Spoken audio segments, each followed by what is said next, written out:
yesterday is when I crashed. So I was like, you know what? I'm muted. Fuck me.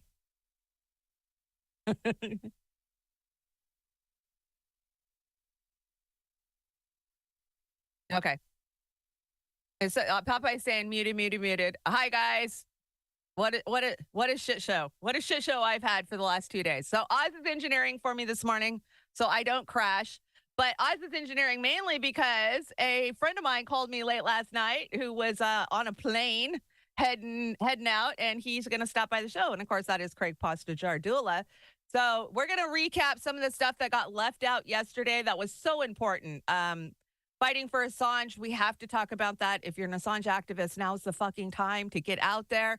And more importantly, the ICJ. Right when I got to the ICJ article yesterday from Chris Hedges, which is so important to understand how this is going to go down and how a ruling will happen, my show got cut, right?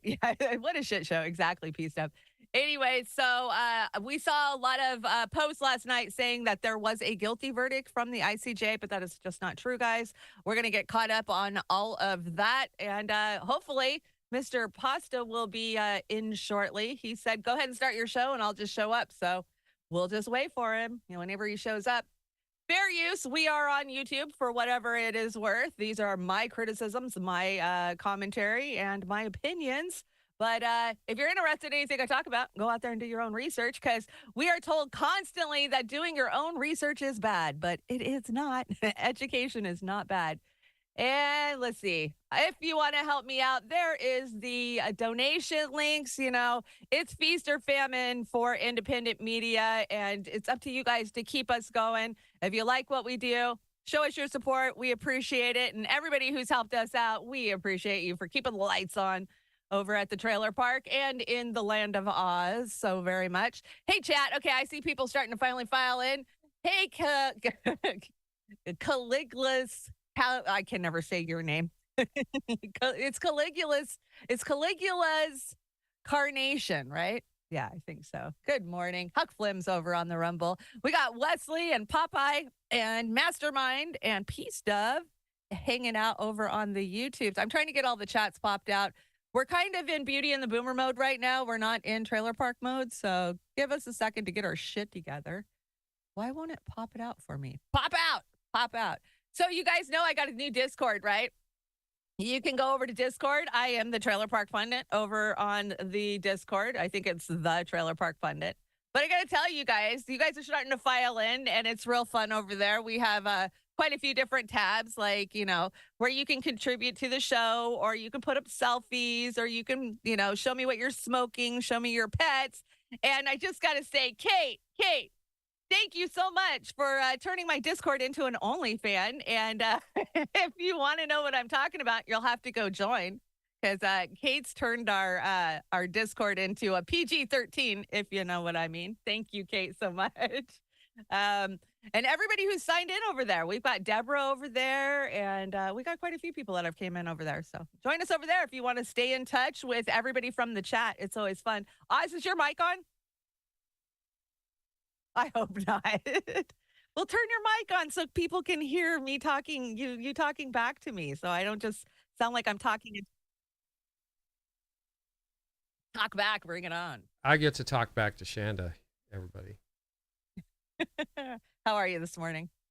I'm doing good, and I apologize for the muting, but YouTube's kind of funky this morning, and it screwed me up all the way down the line. But it should be good now. Are we sounding okay, everybody in the chat? A picture, sound, everything? Are we looking good, or 5x5 or whatever? Yeah, I see us. We look okay. Incarnation. Okay, I get it. Hey, Anna Maris, good to see ya. And Lynn and Popeye hanging out over on the Rockfin. Do me a favor, tweet these out. A lot of people don't know I'm live this morning. This isn't my normal trailer park day. And hit that like button. I always forget to tell you guys to hit the like button. It does help. It does help with the algorithm, so I'm told. Cowboy Kitty, how do you not have a wrench? Where are we? Is this Beauty and the Boomer? Trailer Park Pundit. Trailer Park Pundit. Okay. I'm trying to give you guys some wrenches over there now, because we had some troll action last week. So give me a second and I'll throw wrenches at anybody who's not wrenched up over there. The MPM needs one. Hello. There you are. A wrench for you. Okay, so we're waiting for pasta to come in. I'm just gonna get this show started, and let's start off. We're gonna talk about Gaza. We didn't really get to talk about Gaza yesterday because my show crapped out. And this okay, so we haven't seen a lot of video of. They're not letting the journalists in, right? You're not allowed to fly drones over Gaza. Why? Because they don't want you to see the extent of the fucking carnage and damage. But I brought you guys a few videos of it. So this is why the IDF is killing any journalist who flies a drone over Gaza. They don't want the world to witness the sheer scale of genocide. So you can go ahead and play it, Oz. شوارع مبادة في حي الشجاعية حجم الدمار هائل.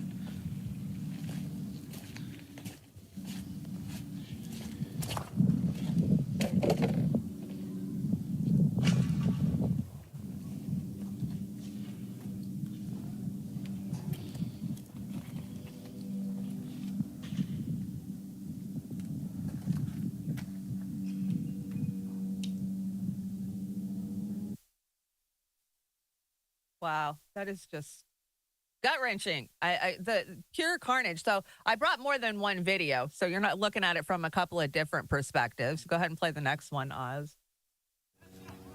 هذا هو شارع صلاح شهادة بما يسمى شارع السوق في مشروع بيت لاهية. كل شيء هنا مدمر كما تشاهدون.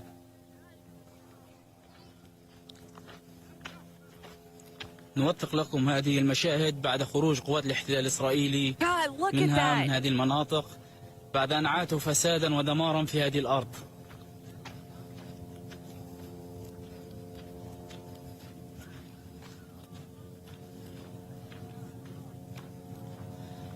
المنطقة أشبه بالصحراء بعدما كانت معمرة بالبيوت والناس هنا.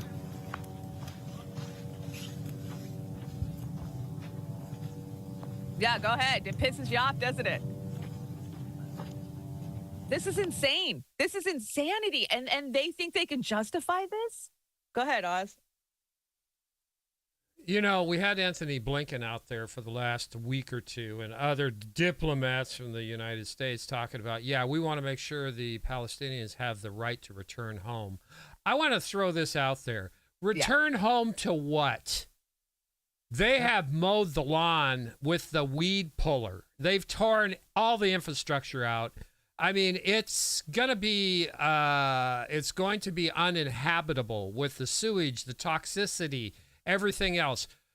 Yep. They couldn't return home without getting deathly ill if they wanted to. You talk about viruses and plagues and shit. It's my assumption that that's what's going to happen there. So when you hear the State Department, that shithead Anthony Blinken running his pie hole about, well, we want Palestinians to be able to come back home. They're not coming back home to anything. It's a disaster. And that's my 2 cents. And Blinken can stuff it up his ass. Yeah, we're not buying the bullshit. I do have a Blinken clip because he's over at Davos now after he did his 10-country tour last week. But I think this last video here really encapsulates what it's about, Oz. You know, it's about the land grab. Look at that waterfront property. Some millionaire is going to build a fucking, 10,000 square foot house there on the beach. They are. They're going to bulldoze it all down, and they're going to build luxury condos there. That's all. Well, this morning they bombed, or well, maybe it was yesterday, but this morning we're hearing about it. They bombed the Palestinian University. Yeah, I saw that. It was horrific.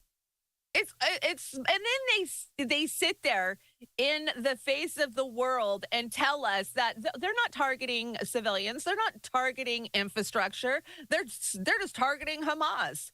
And I was thinking about this the other day. Can you imagine if somebody said, and I don't care who the bad guy is, you can fictitiously put whatever bad guy in there, some other country looked at America and said, well, you know what? You guys are MAGA. You guys voted for MAGA because that's what they say about Hamas, right? The people of Palestine voted for Hamas. So that's what's justifying them killing Palestinian innocent civilians.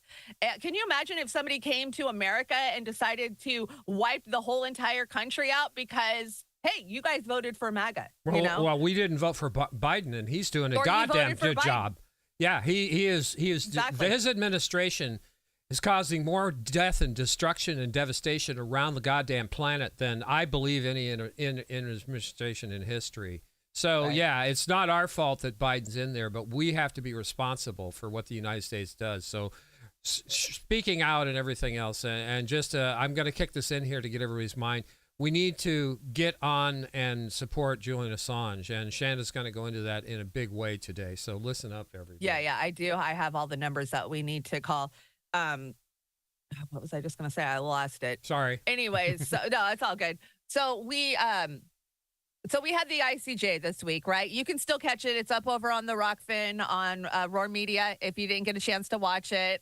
Very powerful presentation from the South African delegates, these attorneys. They were well represented. There was a lot of diversity, and they brought the truth, and they laid it out there right in the whole entire world's face to see. Of course, Western media refused to fucking cover it, right? Just like they refused to cover Iowa on Monday night and Trump. Anything they don't like, they just pretend it doesn't exist or they ignore it. And so there's a lot of misinformation about how this is going to go down, how this went down, because of course it's over now and we're waiting on a ruling. But it's not going to be a ruling like a court case where a judge is going to come out tomorrow and say, we found him guilty, they have to stop the genocide. That's not how this is going to go down. And Chris Hedges did an amazing breakdown. You can go over and find it on his Substack, Chris Hedges, The Case for Genocide. And I found this the most comprehensive kind of breakdown of what we can expect. So I'm just going to read some of the highlights from it. It says the extensive 84-page brief submitted by South Africa to the ICJ charging Israel with genocide is hard to refute. Israel's campaign of indiscriminately killing, wholesale destruction of infrastructure, including houses, hospitals, water treatment plants, along with its use of starvation as a weapon, accompanied by genocidal rhetoric from its political and military leaders who speak of destroying Gaza daily and ethnically cleansing 2.3 million Palestinians, makes a strong case against Israel for genocide. Israel's smearing of South Africa as a legal arm of Hamas exemplifies the bankruptcy of its defense and smears those who claim to demonstrate called for a ceasefire. So those, they just smear anybody. But that doesn't mean that the judge on the court will rule in South Africa's favor. They brought a really good case. They really did. But that doesn't mean, there's a lot of American pressure. There's a lot of Western influence that goes into this court, right? We kind of weaponize this court. We've always used it when we want to, and we ignore it when we want to. And so a ruling of genocide is a stain that Israel, which weaponized the Holocaust to justify its brutalization of the Palestinians, will find hard to remove. It would undercut Israel's insistence that Jews are eternal victims. It would shatter the justification for Israel's indiscriminate killing of the unarmed Palestinians and the largest open-air prison of Gaza, along with the occupied West Bank and East Jerusalem. So he breaks down how many have been killed. We know that. He says a ruling of the court could be years away. Yeah. But South Africa is asking for provisional measures that would demand Israel cease its military assault. In essence, a permanent ceasefire. This decision could come within 2 to 3 weeks. Yep. And the decision's not based on a final ruling by the court. So this would just be kind of a temporary order, from what I understand. If they do come out and rule in the next 2 or 3 weeks, it'll be kind of a temporary thing till a final ruling would come down from the courts, which is years away. So I wanted to make that clear to people, because I see somebody took the video of the opening statements and which lays out the charges, and they're saying that it was a ruling, but it's not a ruling yet. We haven't had a ruling yet. So, and even then, if we do get a ruling, what are the odds that Western allies are going to, say, okay, yeah, we're going to abide by this, right? I just don't see that happening. So it could take years. It could take years. So He kind of finishes it up and says the Biden administration is playing a very critical or cynical game. It insists it's not trying to halt what, by its own admission, is Israel's indiscriminate bombing of Palestinians while bypassing Congress to speed up the supplies of weapons, which we saw, right? We saw that right around Christmas time. They just sidestepped Congress all fucking together. Like, oh, we don't need to ask you guys. We can just give whoever we want these weapons. And it insists it wants the fighting in Gaza to end while it vetoes ceasefire resolutions at the UN. Yeah, right? You can't even talk ceasefire and have them even recognize it, right? But yet we see the talking heads like Sullivan and Kirby and Blinken out there saying, oh, but we want to protect the citizens. That's our main goal, right? Mm-hmm. It's just absolutely, it's gross. So, yeah, that's where we're at. Chris Hedges has done a good job with that. You know, just like with any of these people, I still respect Chris Hedges, and especially on a topic like this, just because I didn't agree with him on COVID, and there's a lot of people who got COVID wrong, that I'm not going to just throw the bathwater out with the baby, right? Because Chris has done so many years of dedicated work to fighting for the freedom of Palestinians. No, I absolutely in agreement there. And you know what went out yesterday? I believe I don't know who sourced that Twitter deal out there yesterday where they said they came to a verdict. I mean, that was I saw it. I almost fell for it, but then I did some investigating. It was impossible, and I appreciate Chanda reaching out and calling bullshit on it to me, and which I had already done because we share a brain. But just be careful because some of the higher participated channels, the bigger channels, kind of, I'm not going to say they fell for it, but they just telegraphed it out there, and it was incorrect. It was parsed like they found a verdict, and you got to be damn careful, and that's why vetting is so important. And if you get a little lazy once in a while and say, oh my gosh, you know, trusted sources are only trusted after you vet them. That's how we roll. And we do our best, and there will be times when we make a mistake, and I'm sure our friends out there that did put that out there, came back and mea culpa'd on it and apologized, but nobody's perfect, guys. Remember that. Everybody has a moment where they make a mistake. Oh, yeah. So we all for that. We all fall for the Twitter dopamine hit, right? Yeah. But here's my thing: I couldn't verify it anywhere else with any other source. It was just that one Twitter account that was saying it, and I was like, if there's nobody else reporting this, then I'm going to wait till I see multiple posts. So exactly. I normally wait till I see multiple sources. The first thing that Shanda and I do is we go and try and find another source out there, even if it's Western media. Yep. Even if it's Western media, but we do try and verify things before we share or we open our pie hole up on it. So again, we know our chats here are pretty sharp chats, and they do the same thing. We're preaching to the choir, Shanda. But anyway, when's your McDonald's order coming? Oh my gosh, McDonald's gross. Yeah, I'm going to get me a double Big Mac. You see they're selling double Big Macs for $30 now? Vomit. Vomit. It's straight poison. It is straight poison. I mean, if the French fries having to be off gas for 6 weeks doesn't gross you out, the human DNA found in the pink slime that makes their burgers should finish you off. But so McDonald's is very upset. It says, we are dismayed by the disinformation and inaccurate reporting regarding our position in response to the conflict in the Middle East. McDonald's Corporation is not funding or supporting any government involvement in this conflict.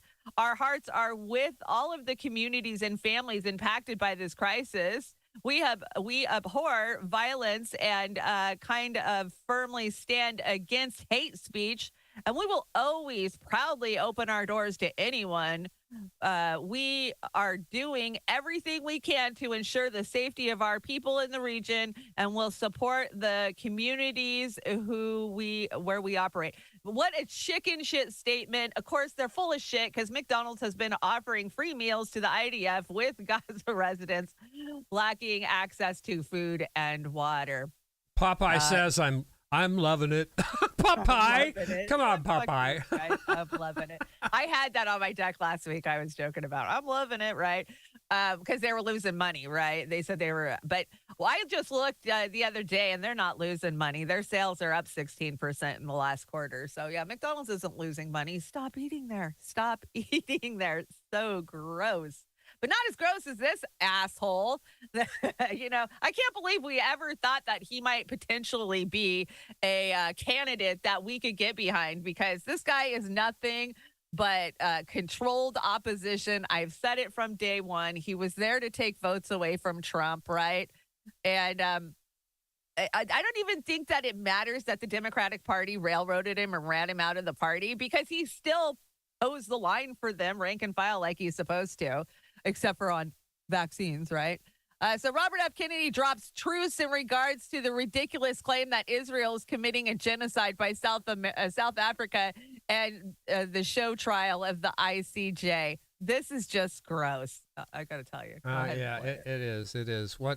Is this fair to say? Rabbi Shmuley, Harvey Weinstein, Robert F. Kennedy Jr., 220, 221. He's got some bad company, doesn't he? Yeah. Yep. You're up. So South Africa has brought charges of genocide against Israel in the International Court of Justice. I wanted to ask, what do you make of those charges of genocide? And people are also calling for a ceasefire. What are you thinking about a ceasefire? I think the charges of genocide are absurd. If you want to look at a genocide, look what's happened to Jews in the Arab countries in 1948. Oh my God! There are a million Jews in 27 Arab countries. Today there are 15,000 left. Look at Israel. In 1948, there were 750,000 Palestinians. Today, there are 7.5 million. So to charge Israel with genocide is exactly the opposite. Of course, it's a very, very damaging charge. It's the worst thing that you can say, but it's part of a strategy of propaganda against Israel. And if you look at each one of these charges, that it's an open prison, that it's ethnic cleansing, that there's an occupation, all of them are just factually absurd. People are calling for a ceasefire. What are your thoughts on a ceasefire? I don't, what is the solution? How does Israel get the hostages back? Israel's getting hit by missiles every day. Tel Aviv. Oh my God. Tel Aviv has twice Can the you population believe that? density of Gaza. What? And Hamas is hitting it with missiles every day. How do you stop that? You just want Israel to cease fire? Hamas has said it's not gonna. Oh, I don't, it's a very strange mindset that Israel gets attacked in the worst slaughter of Jews from the Holocaust, since the Holocaust, and people are now turning this around and making it look like Israel deserved it. And it's Israel's doing what it has to do, what every country would do to protect its population. It has a duty to do that. Does he live in a cave? Does he live in a cave? No, he lives at a Kennedy compound. Are you kidding? He is paid opposition. Those are exact talking points that his handler, Rabbi Shmuley, told him he had to say when he went to propaganda school a few months ago. And that guy is just absolutely delusional. To say that it started on October 7th, but then to go back and say, well, look at what happened to the Jews 80 years ago. We must kill them all now. This guy, I still see progressives out there thinking that he is the greatest fucking thing. And, we saw Ray McGovern call him fucking out to his face this week at his own campaign rallies. And what did they do? They fucking threw him out. Because that's how a true politician, talks to his constituents. It's like, nope. You're saying something I don't like, so it's time to throw your fucking ass out. Go, Ray McGovern. Keep doing it. What an asshole. I mean, I've been telling you guys he is a joke of a candidate. And if Israel's getting shelled, what did he say? What are they supposed to do? Yeah, they're getting shelled. Show us the proof, asshole. Yeah. What are they throwing rocks with firecrackers on them? Fast switch over to Gaza. It's obliterated. Obliterated. So, but you know what the mainstream media does, Oz? They go and they follow a Israeli family who's been displaced because they're scared, and they go stay at a fancy fucking hotel and get goddamn room service. And then the Western mainstream media wants you to feel bad for those families because look at what they're going through.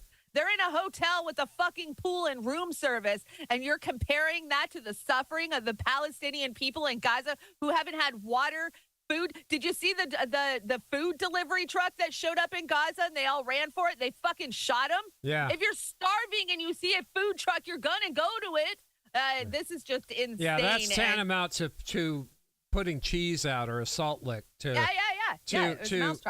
to set up, and that's even hunters. Most hunters have better morals than that. Yeah, exactly. Who's this guy? Do we know this guy in the background? He looks familiar. We do. I can't remember his name. He's a professor. Oh gosh, you guys tell me in the chat. You guys know who this is. He always does amazing rants. I only brought you a few minutes of this one, but it's great. Here we go. Court of Justice began hearings against Israel for the genocide in Gaza. And this case, brought by South Africa, is backed by the 57 countries of the OIC and the 22 countries of the Arab League, and in fact, the entirety of the Global South. Many people wondered how this case would go, whether or not the ICJ would rule against Israel or not. Rule that, yes, in fact, genocide is being actively committed against the people of Gaza. It's understood that the ICJ is a political institution, and its rulings are heavily political and subject to political pressure. So people have wondered, and reasonably so, what are the chances that they will actually rule against Israel, while Israel has always been fully backed by the Western powers, and the ICJ has become regarded as a tool of the Western powers, particularly of the United States. Well, you didn't have to wait for very long to see which way the court was likely to go. First of all, the evidence that's being presented by South Africa is absolutely irrefutable and damning.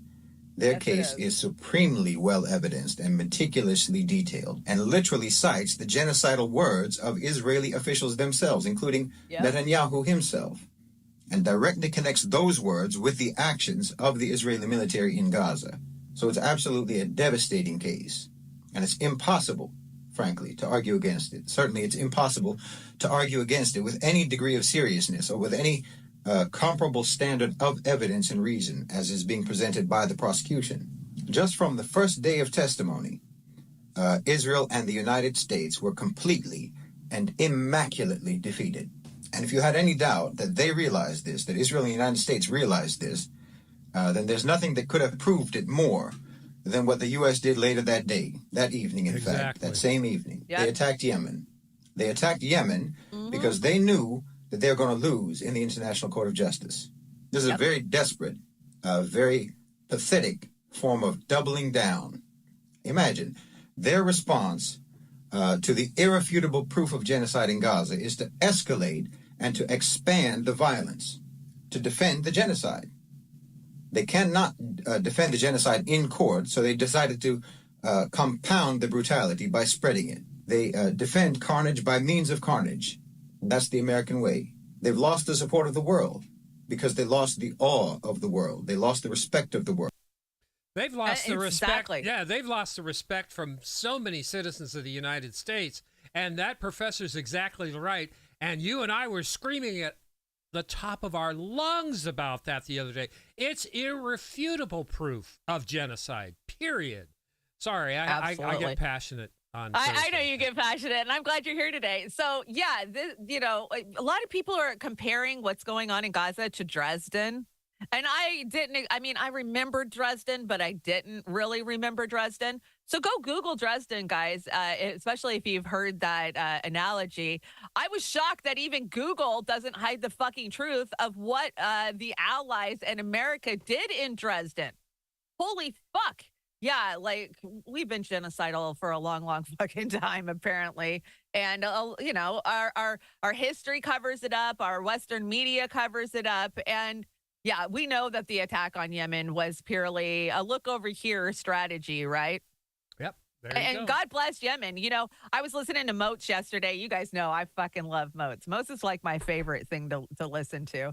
And Joey's question of the day was, who do you think should get the Nobel Peace Prize? Should it be the South African delegation, or should it be the soldiers of Yemen?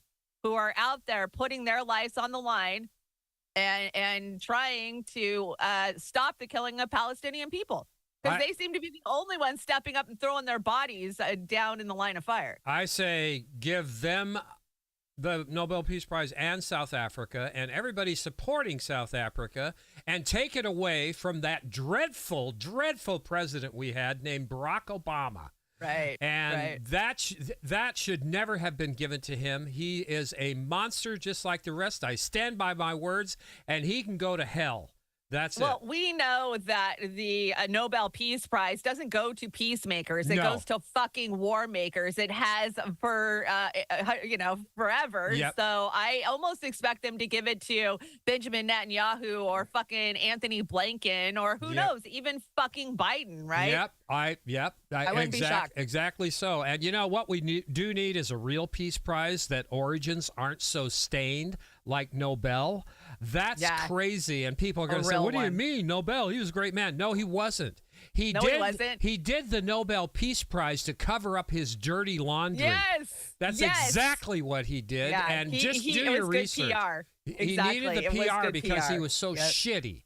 So anyway, sorry, I got to shut up and let you do the show. I agree. We need a new peace prize for sure because ours is a fucking joke. So in Europe, Biden makes his pitch to be democracy's general. Oh my God, that's so gross. That's gross. Yeah. Gross as hell. Democracy. He has ruined the word democracy.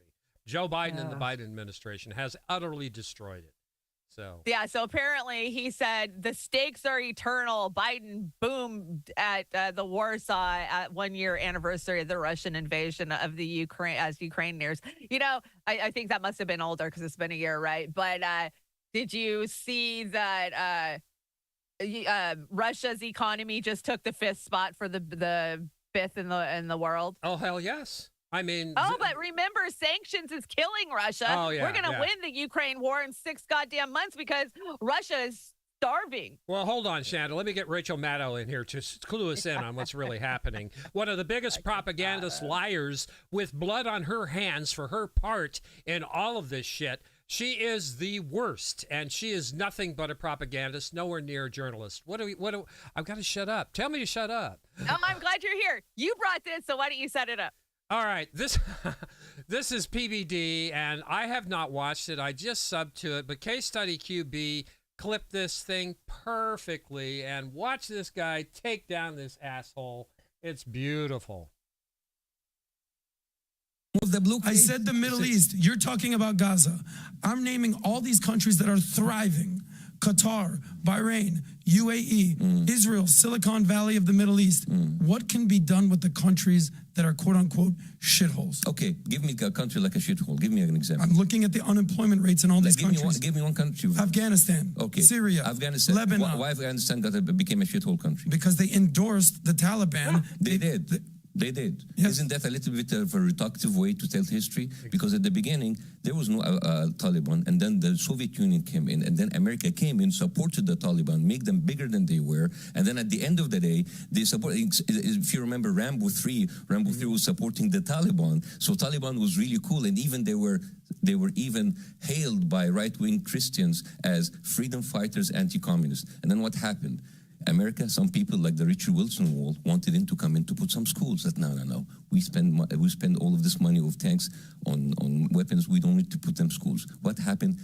Taliban flourished, all because of America interfered, made it shitty, left everything. Taliban flourished, and then America went in again, spent $2 billion, make it even, $2 trillion, made it even worse. So when you tell me like a country is not surviving, it's not because they're bad people. Then you have to come into the root cause. Every single country that you said, I can bring you the root cause of how America and the West has fucked this country to become. Go to Syria, go to Lebanon. And this is common. Remember that Sean Connery movie, The Wind and the Lion? We supported that back.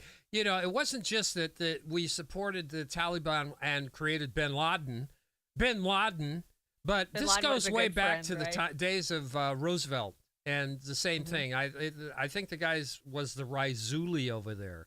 So we have stunk up and destroyed through our participation in these other countries' business all around the planet forever. And I will stick by that statement too.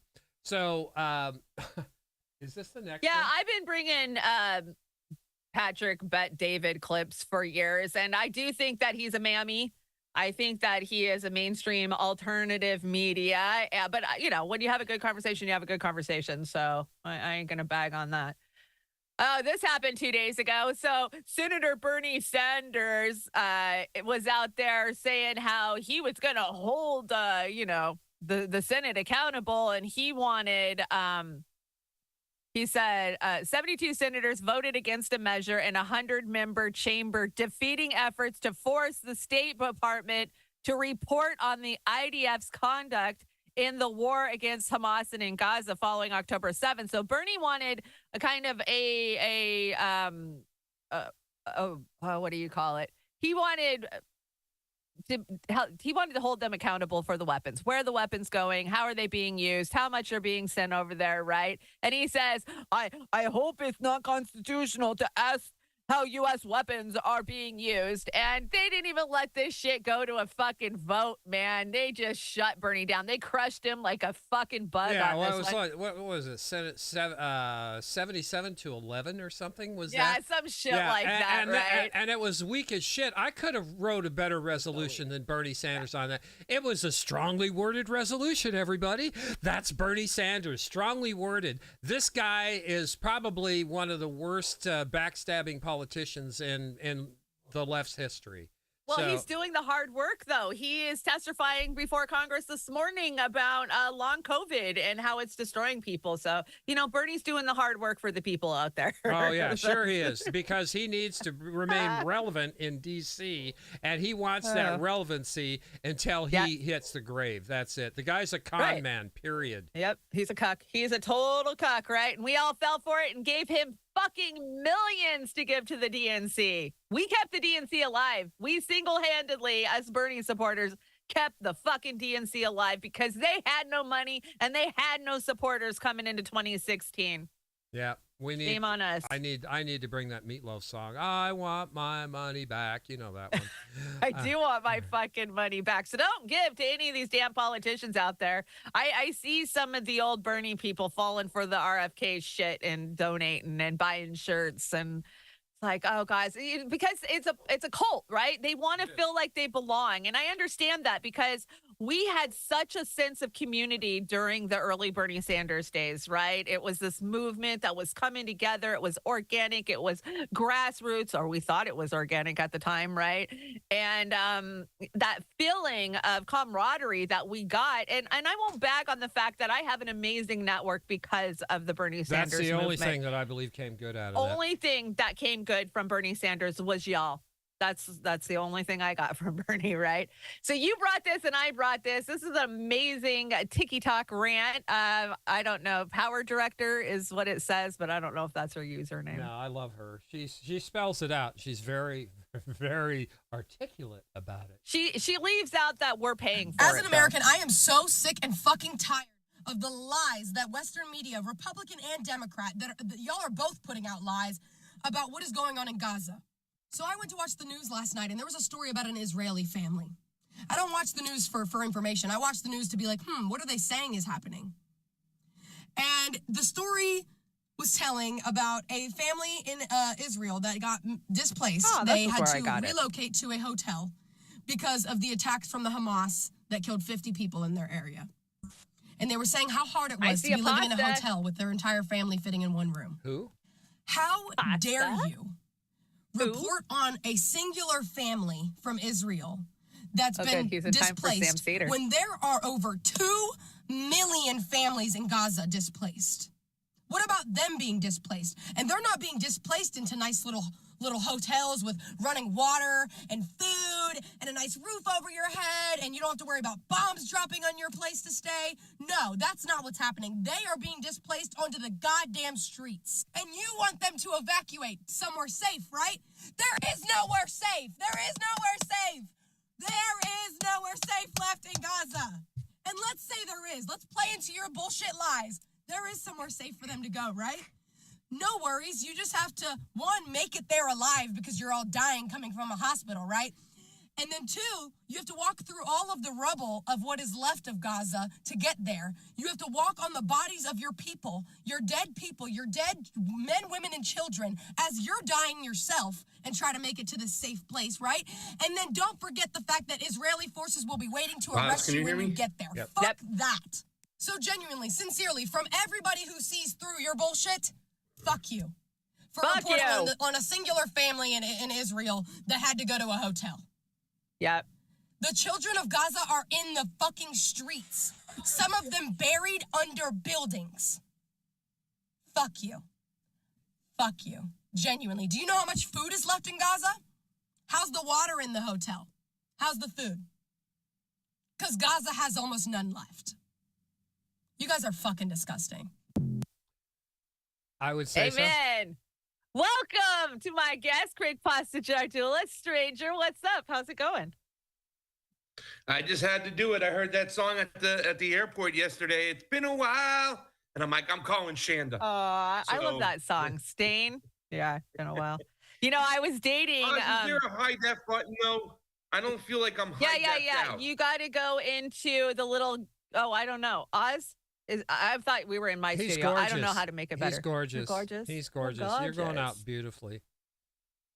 That light in your background, though, gives you a blur. Yeah, you know, you got a window behind you. In the background, Yeah, close that curtain behind you. Or the door. It's a door, right? Okay. It's whatever Don't look at Pasta's ass, everybody. Ah, there you go. Okay, there you go. Thank you. Pasta's looking good. Dropping weight. I'm jealous. Yeah, I know. Dropping a ton. I don't know where it's going. You look sharp. So how's it been, stranger? I haven't talked to you in frickin' forever. I didn't even get a chance to shout you out over the holidays. How's it been? Well, first off, I want to apologize for being late because I know I'd said I jumped around here about 20 minutes ago. And, I know better. I was taking that nap after getting in from California in the red eye. Yeah. And, man, it was hard to get up. But it was like, I got to get up. It's Chanda. I want to do a show with Chanda. I haven't done it in so long. To hell and back. Let's go. I know so we need to do a hell and back. Tardy. No, you're fine. I expect it. Yeah, I know. You know, I expect you not to show at all. I put down pasta to go underneath me. I don't know if it's showing up because Oz probably has his own names for us and nameplates. But anyways, I mean, just getting ready to get started with the show of mine. I've been, in pre-production, have a little small crew. We put a little tester out there. And then Kim said, hey, man, could you do a show for me a couple nights? So I did Kim's show for a couple nights. So it's just like doing all these things, coming off the Jimmy Dore show for 4.5 months and the holidays, and now kind of picking up where I left off and just getting ready to do my thing, man. I'm really excited about it. Next week, we'll be launching. I don't know if we're going to launch on Tuesday officially or Thursday, but we're going to do it at Tuesdays and Thursdays at 6 p.m. Eastern, 3 p.m. Pacific. And I'm just excited about that. So that's what I've been working on. And, I just want to get back to my old routine of jumping on your show, jumping on my old show, AM, wake up here and there, still doing a convo couch when we can, when Fee's not off in some, war-torn area, when she's not on the battlefield. So, yeah, I mean, it's awesome to be here with you. I love you guys. I love my Roar peeps and just ready to rock and roll. That's it. Well, we love you. We missed you at the CPI conference in Portland, but your message went over very, very well. It was well received. And Pasta, I'm so excited to see you back. And so is the chat. The chat is just freaking out. Oh, my God, Pasta, they act like they haven't seen you in a year. So I know they're ready for you to come back, too. Well, I'm ready to be here. Thank you for having me on. Yeah, well, we got a lot of shit to bitch about, and I've got a few clips because I had a full show wrote when you called me last night, but I figured we'll just go over some of these things, and you can get some thoughts out there because people haven't heard the Pasta's thoughts for a while. So, of course, you came in right as the Sam Cedar, Emma Vigeland attacking Gray Zone. Have you seen this yet? No, that's why I love coming on your show, but you always catch me up. It's so gross. Go ahead and play it, Oz. Hi, Sam and Emma, the Buzzsaw. Just wanted to let you know you're doing a great job covering the crisis in Gaza, but I recently heard from some of my leftist comrades that you have a beef with Max Blumenthal and Aaron Mate. Is that true? I think they have been doing fantastic work at the Gray Zone, debunking all lies and misinformation from the Israeli government. Do you disagree? What's the beef? I don't know about their work on Israel, but I think the problem is work besides that. But, exactly. Yeah. I mean, they're fine when like they can report on. I don't know if they're fine. I can't speak to their reporting, but like they're reporting on. So then you shouldn't speak at all. The war in Ukraine and Russia's crimes there has been atrocious. And COVID is an absolute joke. The way Max Blumenthal chased down Ben Norton. So it's a mess. I think those guys are incredible in my opinion. I haven't followed any of their stuff since both the COVID stuff, the what was it? The white helmets were crisis actors. Is that what they were saying? Yeah. I don't know. I can't. They were. I can't remember. I do remember some of the COVID stuff. But do I have a beef with them? No, I just don't find them credible. Yeah, it's not a source that I look to. So what do you think, Fawcett? They just flat out tell you that they're uninformed. They don't know a goddamn thing, but they're going to give you their opinion on Aaron Mate and Max Blumenthal. And, you know, if you haven't been watching, they have been fucking burning it down. I mean, calling out mainstream media journalists for their misinformation, misreporting. You really got to give it to Max and Aaron for that. Yeah. I think the greatest thing about it, you know, I was talking to a normie the other day, a friend of mine who kind of found out that, you know, she saw me on the Jimmy Dore show and we reconnected again. Okay. And, you know, this is a person that I work with. And I remember we were going over the whole George Bush, W. Bush, and Al Gore election when we were both pulling for Gore hardcore and then Bush ended up winning and then we set the Middle East on fire. I was a Gore person back in those days, too. But, you know, she had issues very similar to some of the stuff I had talked about. You know, I grew up in South Florida, Boca Raton, which is a very highly populated Zionist area, Jewish area. You know, my high school was about 75% Jewish. You know what I'm saying? It was, you know, I don't want to say about 75%, about a good 2/3, but it was, you know what I'm saying? I grew up in one of these areas. However, in the first time I learned about Zionism was from a rabbi, right? You know, was from a Hasidic Jew. I think the power and the strength, when I was talking to my normie friend and she was saying, listen, I'm having a trouble with one of my aunts. She's an awesome aunt, but she's been to Israel. She's very pro-Israel. She saw a tweet of mine and I don't know how to kind of talk to her about it, or she's pretty much wants to know my sources. And she was wondering which video that she should pull. I think the great thing about Max Blumenthal, along with Dan Cohen, you know, who used to be a Gray Zone member. Love Dan. And people like Norman Finkelstein, and some of the people we've been talking to, is that they're all Jewish. And that's very, very powerful. Me too. Right? You know? So, I mean, I'm glad at the very least that Sam Cedar acknowledged, you know, and same with Emma and whoever that, I forgot that production guy's name. Sorry, please apologize. The dude who was speaking off camera, but, you know, he's been with them for quite some time. Yeah, I don't remember. You know, is at least they acknowledge the work they have been doing. But it was kind of like, you know, a smack across the face to go back and actually state what they're horrific about. They should just say, we don't agree with them with some things, but this right now is important. This is what we need to concentrate on. And they've been doing some excellent work. So I say, go ahead for it.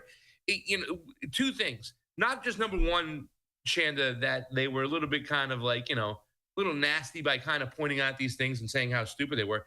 It's the fact that they still won't admit that they're wrong on those two issues. I mean, Ukraine, Russia. I mean, if you're going to still be pro-Ukraine at this point, first of all, if you were pro-Ukraine out of the gate, you didn't do your homework. You didn't understand what happened in 2014. And even before that, you know, the Ukrainian government ceased to be the Ukrainian government in 2014 when we planted a puppet. We removed their government.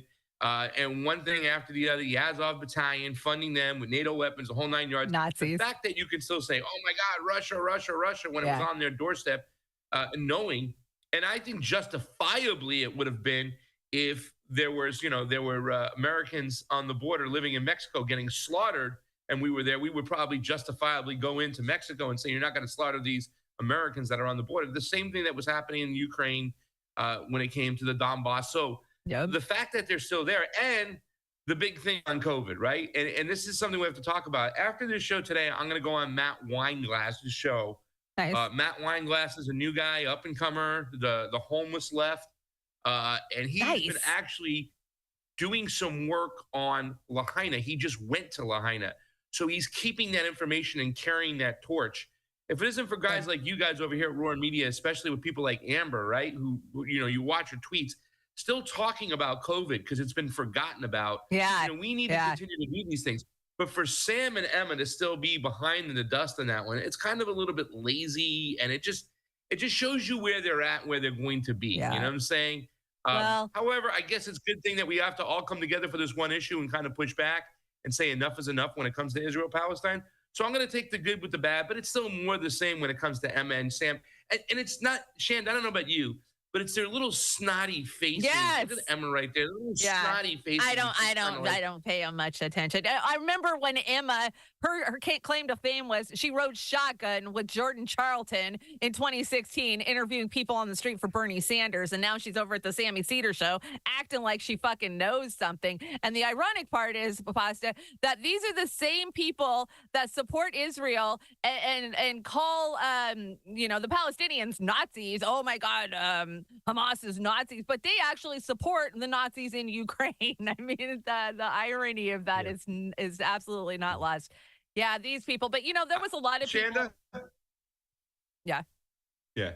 There was a lot of people. I just want to say, I don't want to interrupt you, but go ahead. Oh yeah.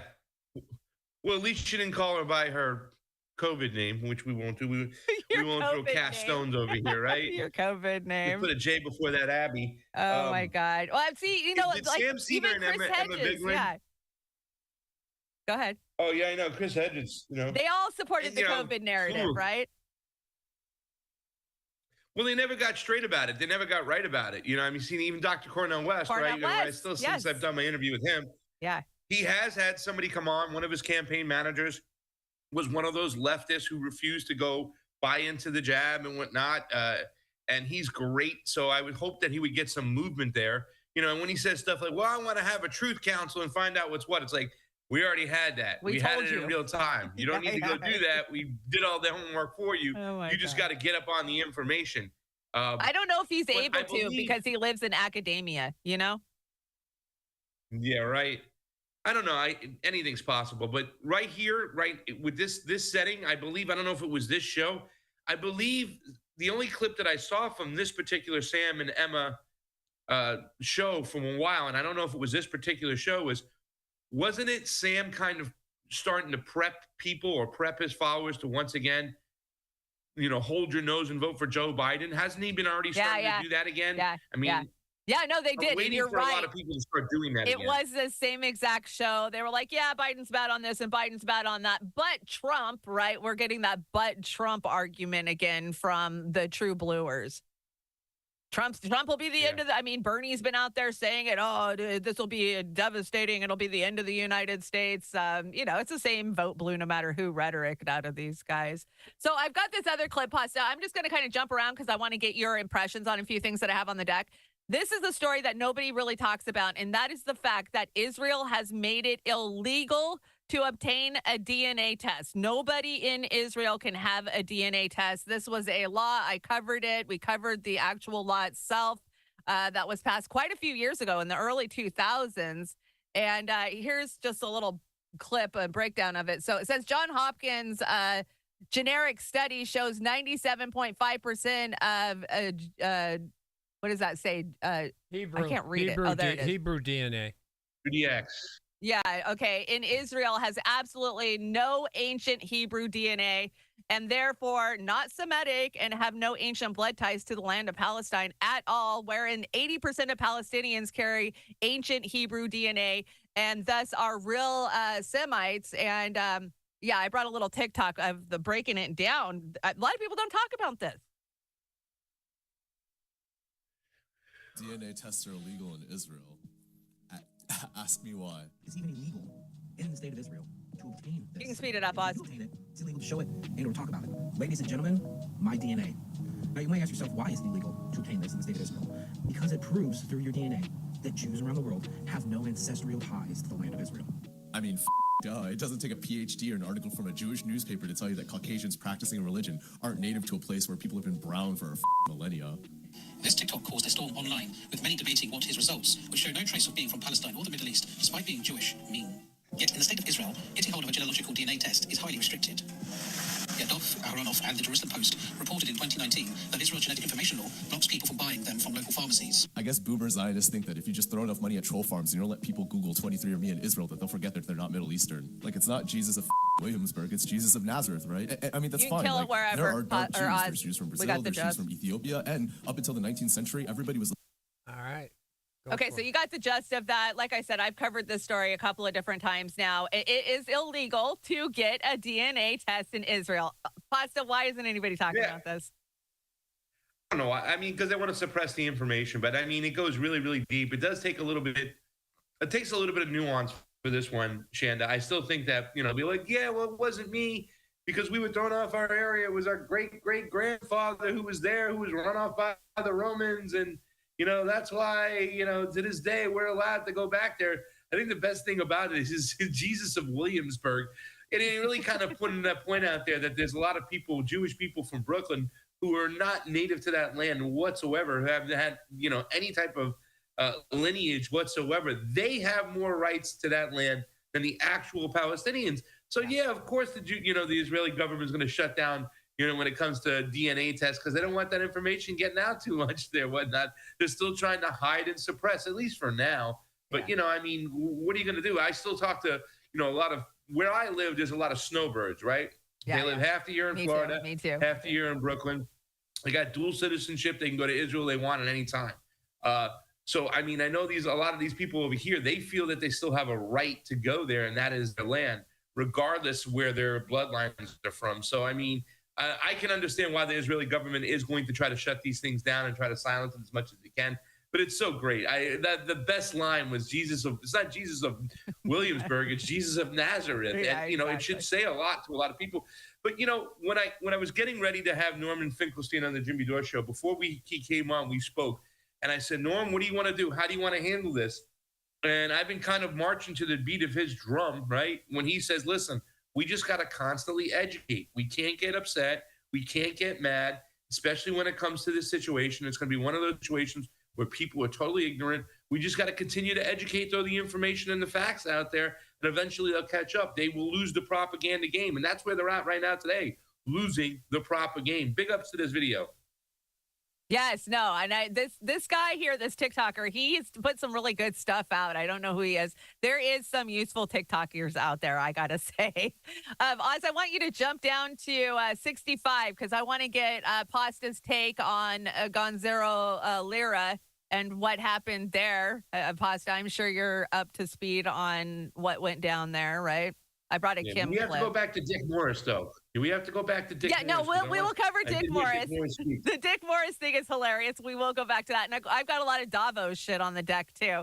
But, yeah, let's talk about Gonzalo and what Kim has to say about it, because I think that she's got a very pertinent point here. It's incredibly, incredibly frightening. It hits way closer to home that being, a journalist, a YouTuber, a truth teller, an independent talker, whatever, however you want to label it, that this is a dangerous job. I mean, you wouldn't think it is. You wouldn't think it's a dangerous job. I certainly at times forget that it's a dangerous job. But I guess it's a dangerous job because people are out to get us. They don't want us to speak the truth. They don't want the masses to hear things. They don't want you to know the truth. That's really what it comes down to. It's not even about me. It's not about Gonzalo. It's not about Julian Assange. It's not about the individual. It's about you, actually. It's about you. They don't want you to know the truth. That's what it is. They're afraid of you. And because they're afraid of you, they have to silence us because they're worried about the weapon we give you, which is information, knowledge. And they know that that weapon is more powerful than any other weapon that they could that you could have. And that is why they don't want you to have it. And that's why they go around silencing and punishing, because they're wanting to scare us. They're wanting to ensure that we never cross the line and give you those weapons. The weapons that could take down an empire, the weapons that cause revolutions, the weapons that expose corruption and get people angry and cause people to rise up and change their governments or even just vote differently. They just don't want you to have that information. So, Pasta, we have the World Economic Forum meeting in Davos this week, and their theme this year is rebuilding trust. And I think that just fits in perfect with this because trust to them means that they control the narrative and that they shut down independent media. Now, I want your thoughts on Gonzalo and what he did in Ukraine. There's a lot of people. I mean, Scott Ritter's, has said what he said over the last year about Lira and how he, went about it wrong in Ukraine. But to me, he was an American citizen, and nobody gave a fucking shit that Ukraine, our closest ally, fucking tortured and killed him. Well, they tortured and killed him because he was putting out the information that they didn't like, right? That, and it is kind of important that you point out that despite the way he did things, it's not like he deserved to die. I had Gonzalo Lira on the AM Wake Up show several times when he just wanted to just jump on and vent and whatnot, and it was really cool. And he did provide some valuable information. And yeah, of course, you're going to have your beef between people, but, I really love this speech what Kim said. I did hear this one in particular, but what Kim said there was so important, right? It's you out there, ladies and gentlemen. They don't want any type of independent journalist, grassroots journalist growing on either side of the aisle or any independent thinking. That's what it's all about at the end of the day. They want to suppress information. Information is worth more than money nowadays. And I think it was important to point out, listen, I remember when me and Fee had to go into Colombia and they were grabbing people and they were, deporting them, and they weren't letting them go into the country. Our good friend Terry Matson got grabbed at the airport. Fee had a great plan. Let's go into Cartagena first, where the tourists hang out, and then get over to Bogota. Yeah, we did it. It worked. It was all fine and dandy. But at that moment in time, after I spoke to Terry, we realized that we were on a list.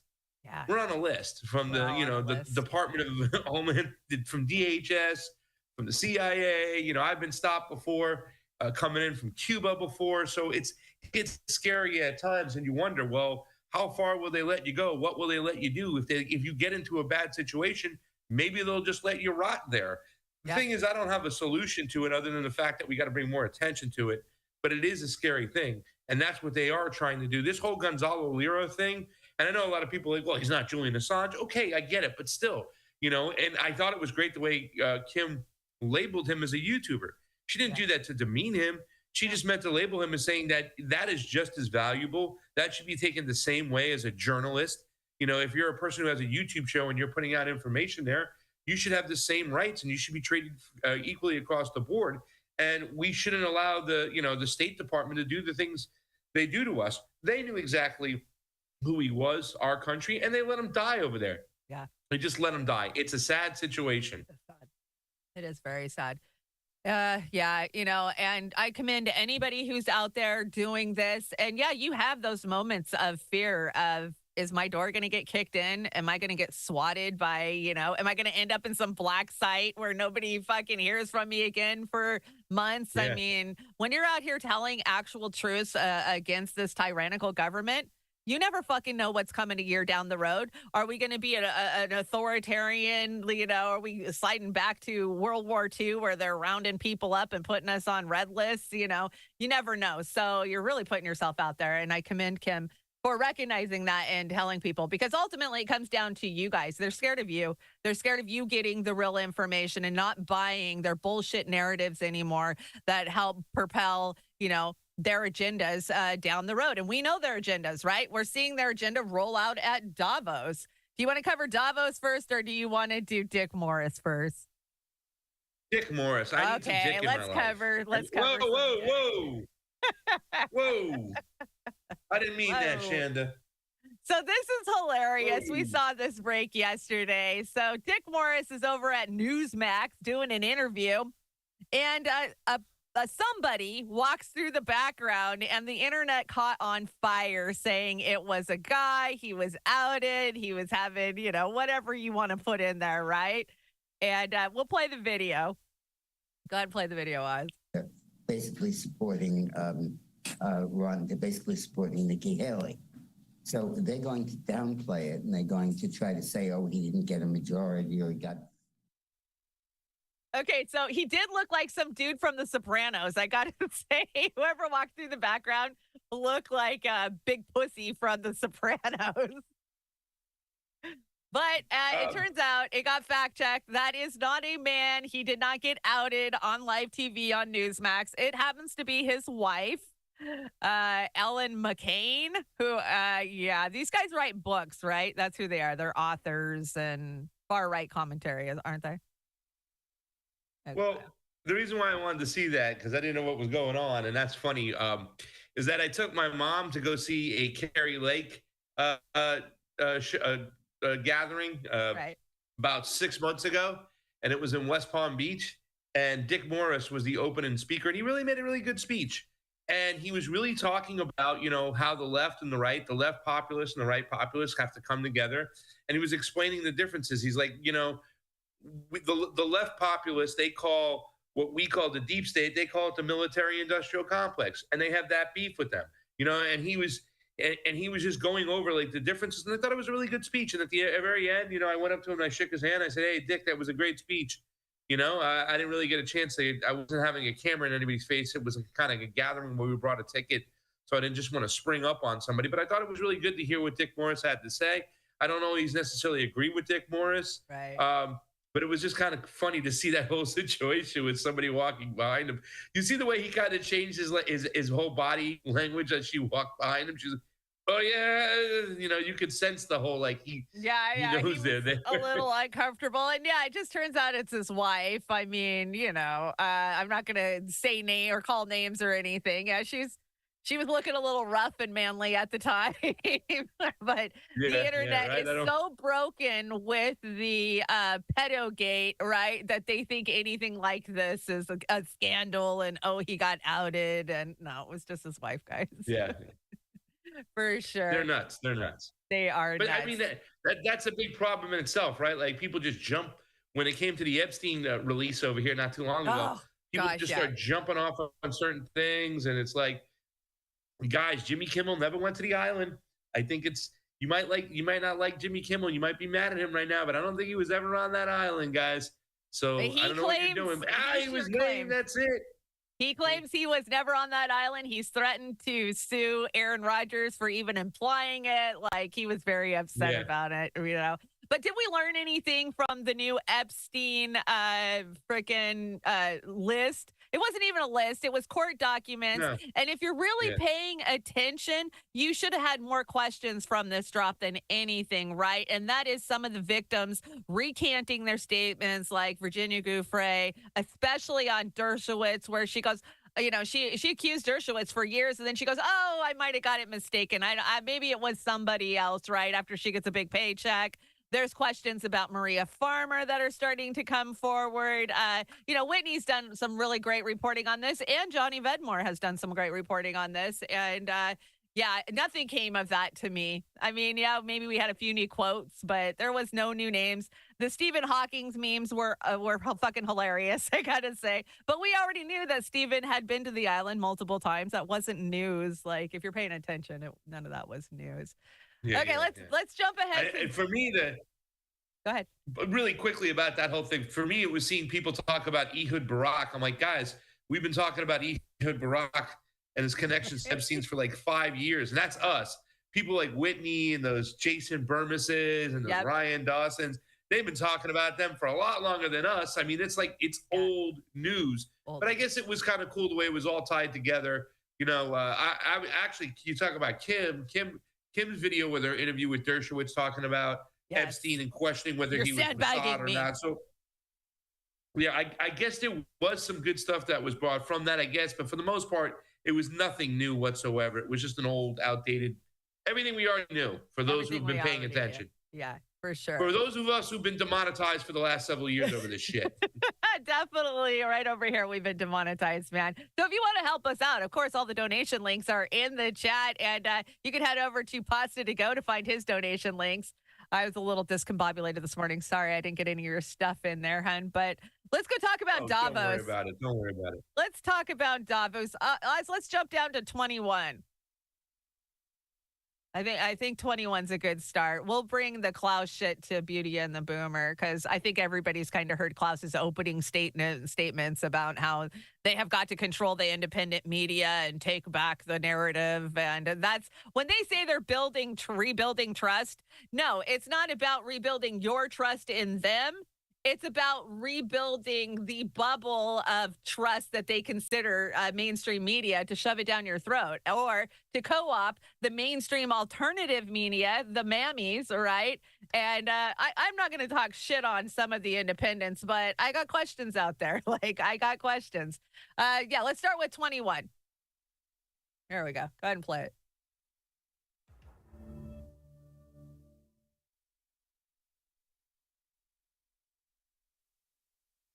Ecocide as a word is becoming better known around the world, and the concept is generally mass damage and destruction of nature.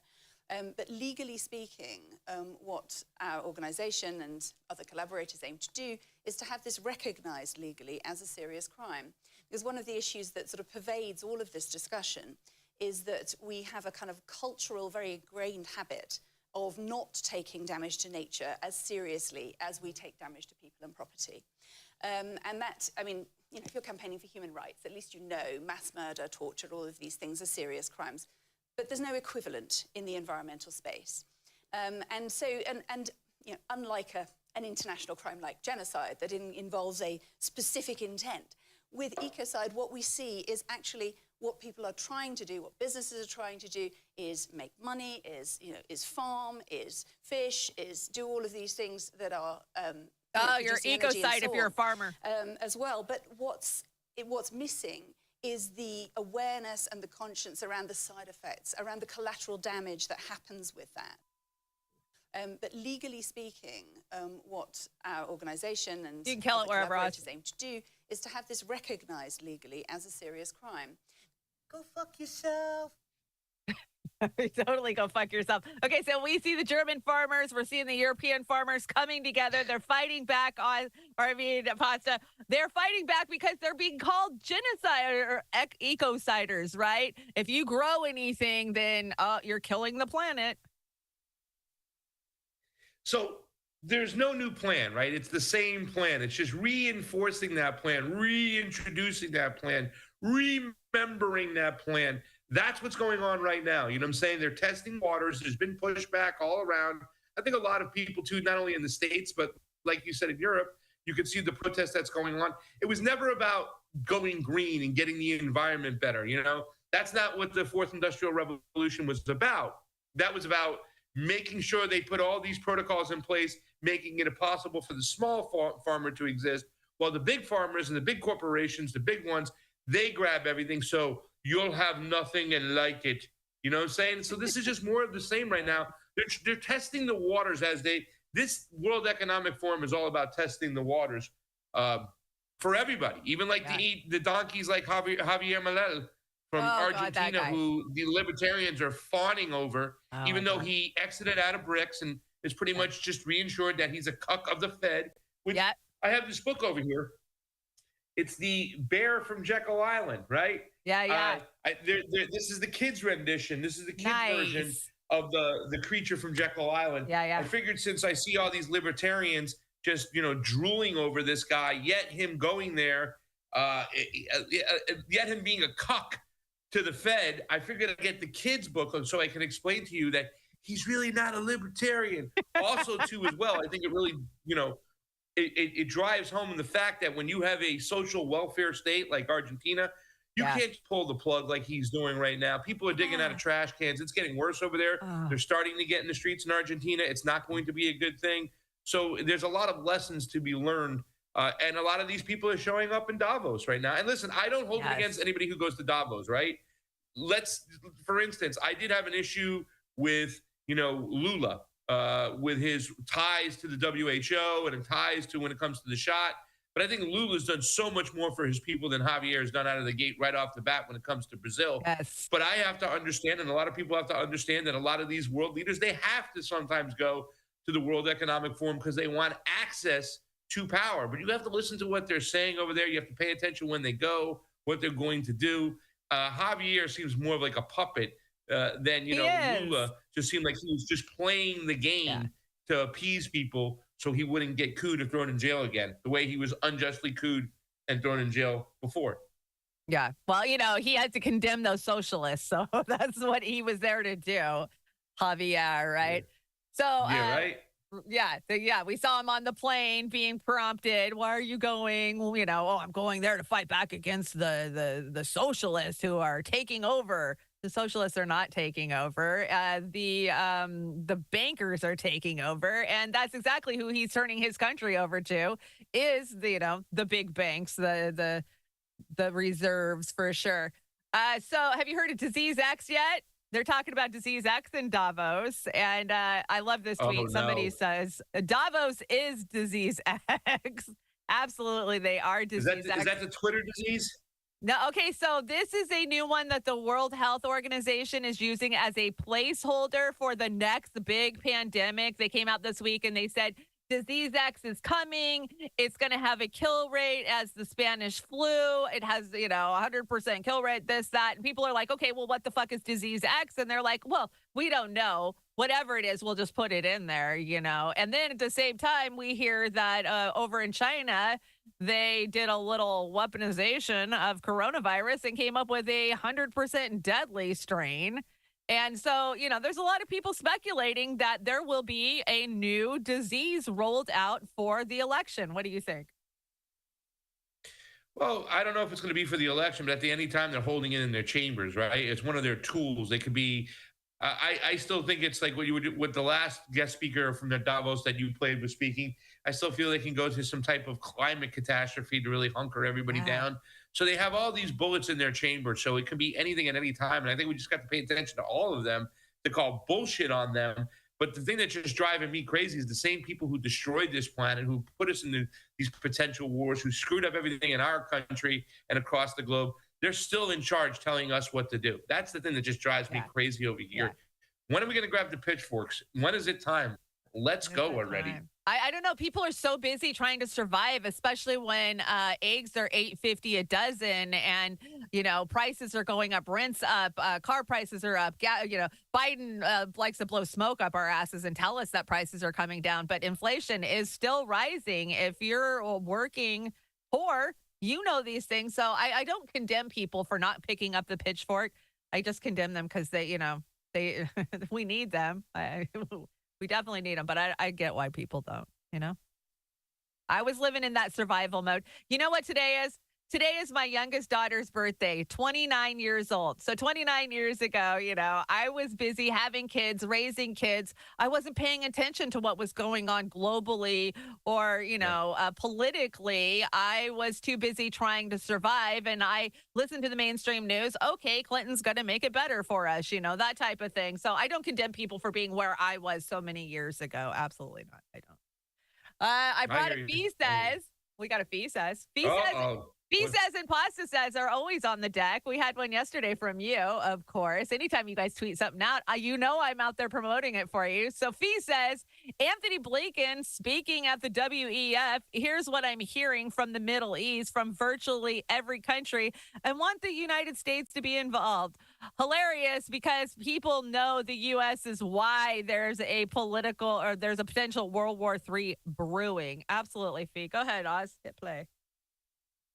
The first thing I was told to do by the president was roll up our sleeves, re-engage with our allies, re-engage with our partners, build new collections of countries that were and organizations that were fit for purpose to deal with specific problems.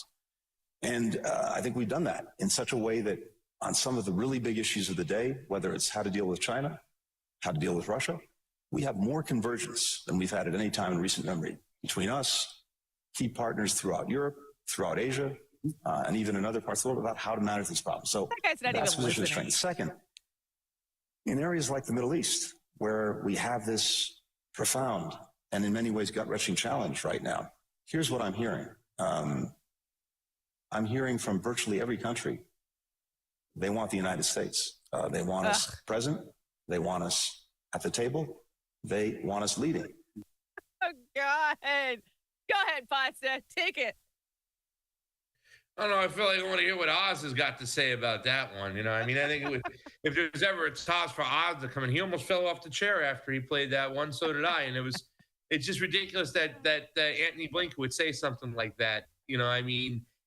Everybody knows the issues that are going on in the Middle East have to do with a lot with Israel and the United States because we stick our nose in there. We've stuck our nose in there for quite some time. This is why at one point I was a Democrat, is when George W. Bush with Wolfowitz and Dick Cheney were just planning to go on there and set the Middle East on fire. We'd all got exposed with generally Wesley Clark's little video when he was talking about, we were just told what's going on. They don't want us there. They don't want us there at all.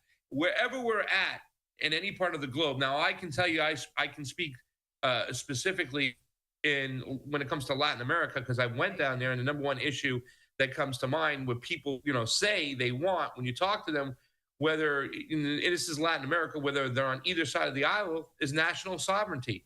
They want to choose their own right, what to do with their own country, how they extract their own resources, what they do with that money from those resources globally or just nationally. And the United States is always in the way. The Monroe Doctrine is alive and well. So, I mean, this is just more of the same over here. But, I mean, I guess this is the confirmation bias for those out there who want to still stand behind our government and what they're doing. I think sometimes when you see people who are a little bit comfortable, and there's not many people in the United States, when they hear this over here, this justifies their way of life, right? Yeah. Well, we need to do it. They've been at war for so long with each other. If we don't go out there and play, peacemaker, they're going to kill each other. They're going to blow up the whole freaking planet. So we got to be there. Believe you me, they want us there. They want us there helping out to be the Captain Americas and whatnot. So, I mean, it is just a joke. It's hysterical. If we start talking about these people out there that, messed up so much and how come they're still in charge. Anthony Blinken's one of those guys that comes to the top of my mind, man. Yes. Like, how are these guys still running things? Victoria Nuland, her name is, but I call her Noodleman, right? That's what we call her.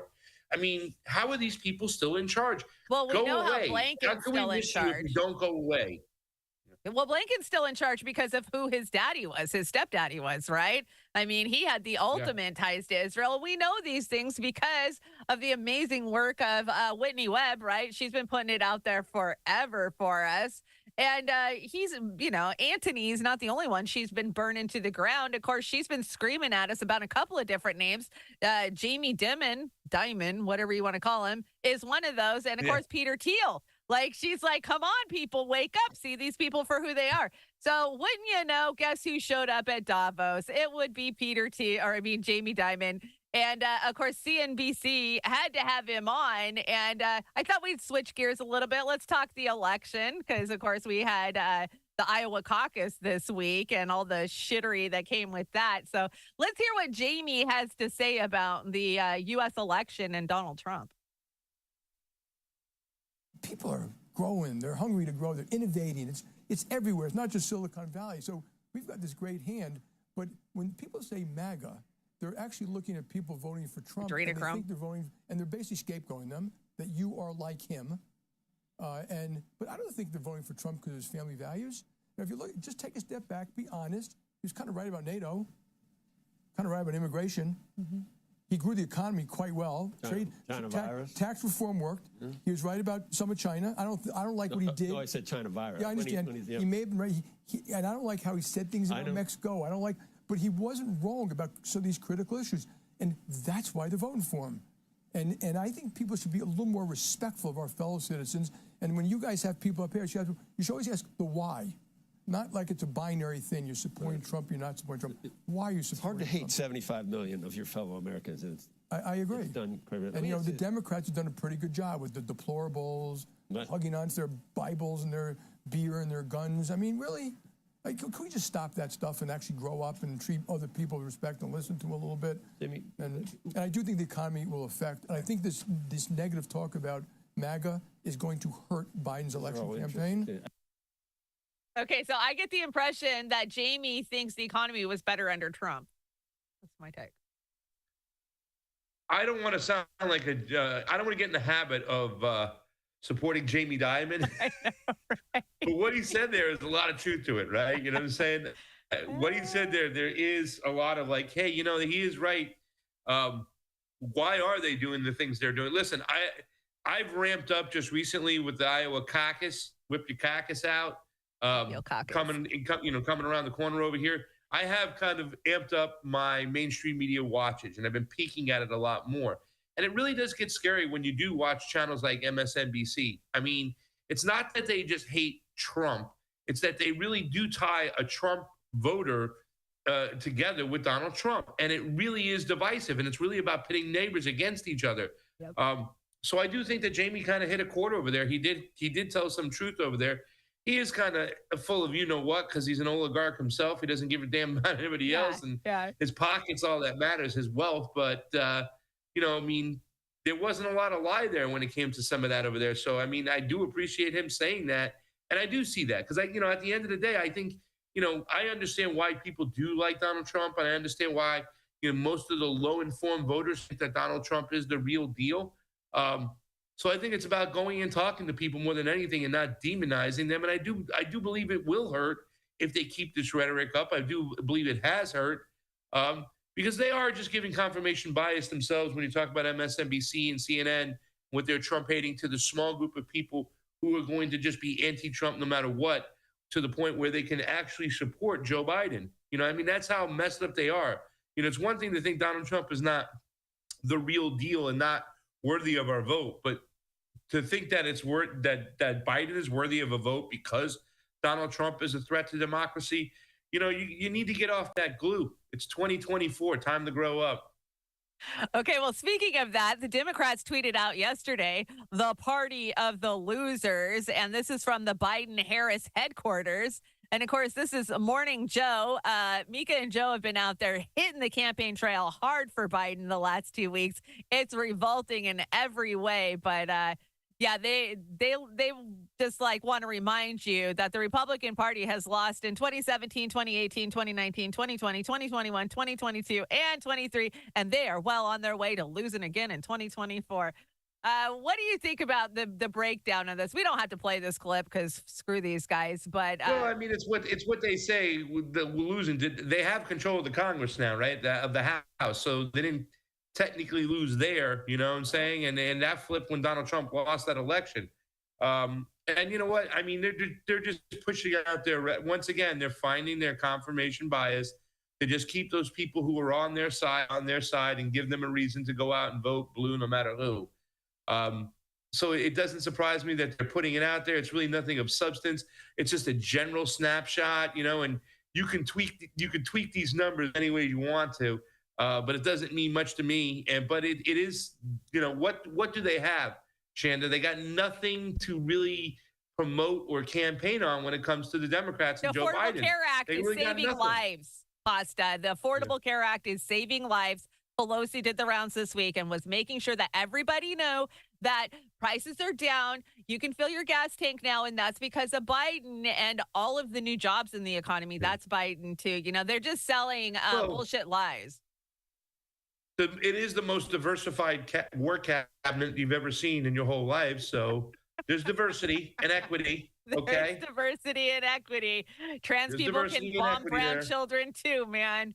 That's what I see. So we saw Vivek drop out right after the caucus on Monday night, right? Immediately pivot and endorse Donald Trump. He hit the campaign trail the next morning in New Hampshire with Donald Trump. What do you think? Who do you think Trump's going to tap for VP? Because there's been a lot of talk about Tucker Carlson also. I don't think Tucker's going to be the VP by any means, but and Vivek has a shot. I'm wondering where Tulsi Gabbard falls into this whole thing. I think Tulsi's going to probably go. Me too. I think she's going to probably go with RFK. You know what I'm saying? But who knows what's going on over there? No, I think Tulsi's going to go with RFK. I really do. But it wouldn't startle me if she went with the populist right and Donald Trump. And Donald Trump said the other day, "I know who it's going to be. I really do. Yeah, I just can't talk about it." Oh yeah, by the way, China. You know what I'm saying? He did his little thing. So it's going to be interesting. But, I think Vivek has a spot or a place there. In the administration, at least. Some type of Team Trump. He's been a Team Trumper out of the gate. A lot of people even mentioned from the get-go that he was really never serious about running for president. No, he was serious about running for vice president. Yeah. And, there are some things that he said that were awesome. I think it was great what he did to Nikki Haley on that debate stage. However, there's a lot of things that this guy Vivek really never got to. And that's the thing. I was really interested in seeing him go to New Hampshire. Yeah. a lot of primary people in New were. Hampshire. You know, our friends like Jason Burmis and Luke Wadowski, they've been on the Vivek coattails a little bit the last couple of months, I've noticed. And, you know, at the end of the day, I just saw a failed big pharma executive. Like, he made his money, didn't care who he screwed over. Like, do we really, just because this guy is saying stuff that is truth when nobody else is saying truth, does that make him a really good candidate? But I guess we'll see at the end of the day where Trump decides to put him. But I do agree, he has a place with Trump.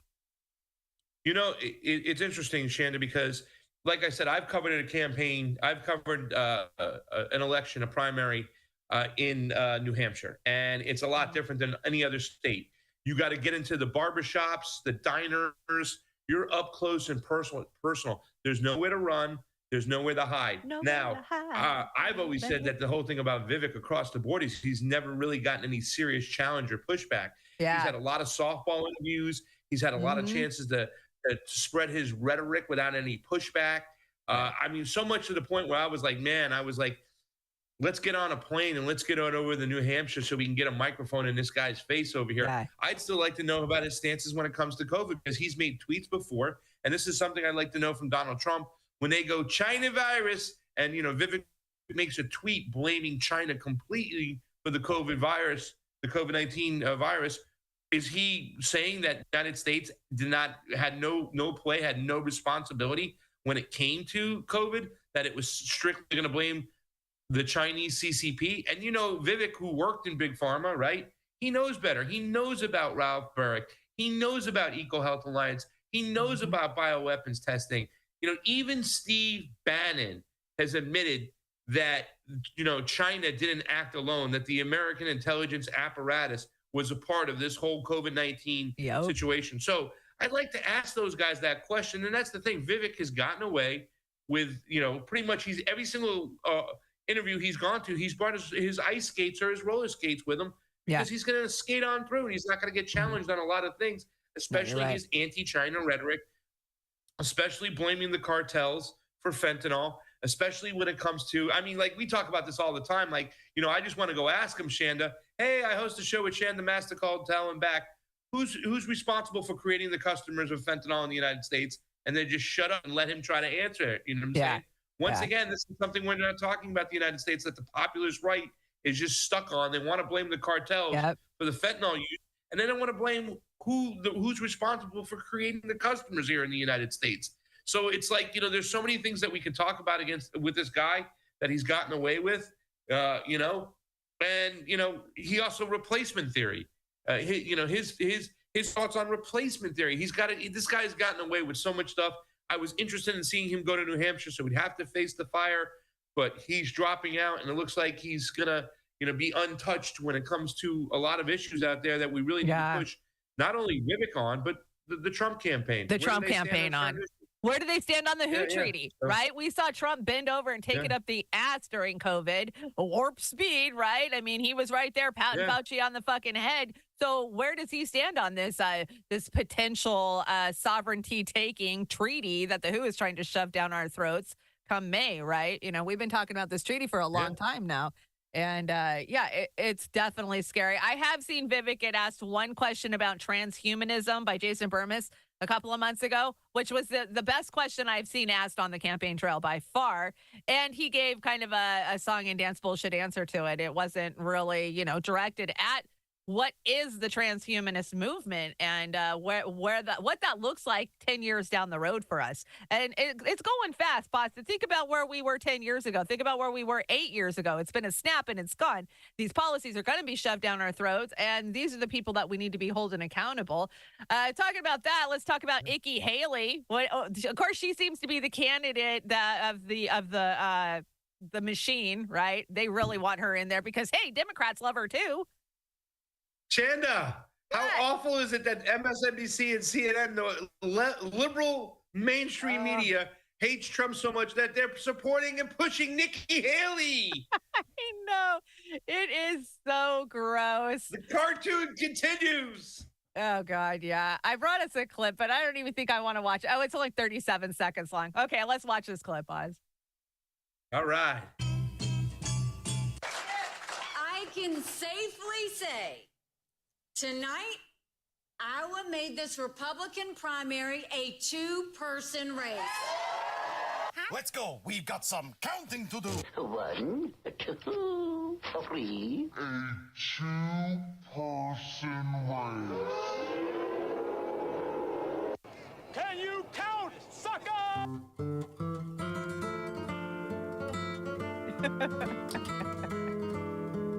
Oh, God. So delusional. So fucking delusional. I mean, and she, this woman will just say whatever she has to say. That's what we see from her on the campaign trail. Chanda, a win for Russia is a win for China. We need to stay and keep supporting Ukraine. Well, Putin is Hamas, you know, so she said that shit. She said Putin is The Hamas. Houthis are terrorists. How about this? Iran backed Hamas. Wait, Hamas is a bunch of Sunnis. Iran is predominantly a Shia. Yeah, they don't understand the nuances. And, you know, by your standards, when every time there's any Shia militia that does anything, you automatically say Iran backed. Now you're going to say, you know, Hamas would not be existing if it wasn't for Iran. Like, that makes no sense. It goes right back to George W. Bush, who didn't know the difference between a Sunni and a Shia. Yeah. But like you said, Chanda, she'll say anything and she'll get away with it. Oh, yeah, she does. Remember, this country's never been racist. That was one of her key phrases this week, too. Like, oh, my gosh. You know I love to bring the United Spot spoofs. This one is fucking brilliant. They dropped it yesterday. This is Neocon Nikki, and I can't remember the name of this, but you guys will recognize it. It's cute. All right. I know a girl named Nikki. I guess you could say she's just like Hillary. I heard her at a MAGA rally talking shit and backstabbing me. She said I'm working on Hoffman's dime, and I was not surprised when I heard little Nikki lie. Never, Nikki! Her Twitter feed screams rhino, and I just couldn't believe my eyes. Did she really thank Billy Gates for donating money while people died? Schwab said, sign your name on the dotted line. The money came out, and Nikki started to lie. Woo! Ow! Never, Nikki! Ow! Ow! The story started changing, kinda just like a name. I can't tell you what they paid the girl, but Nimrata will never be the same.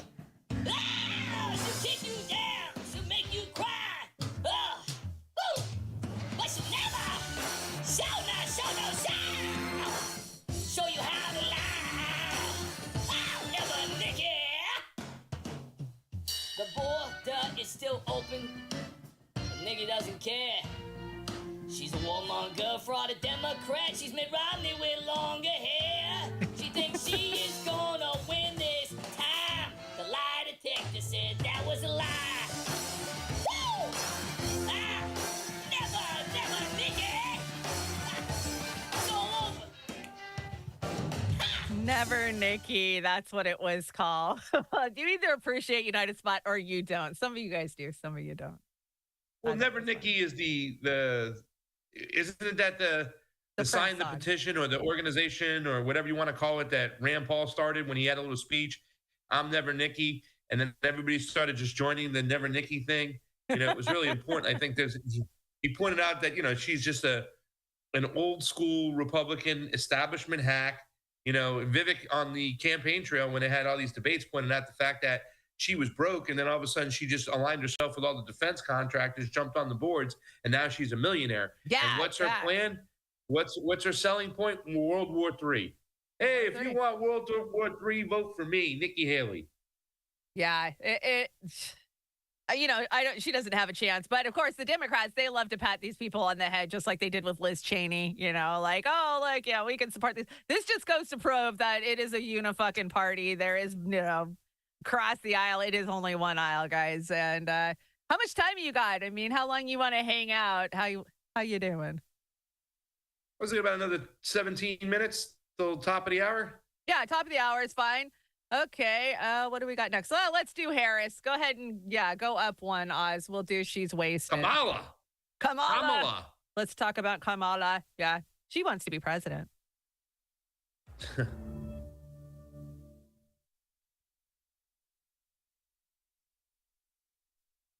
I see our college students up there.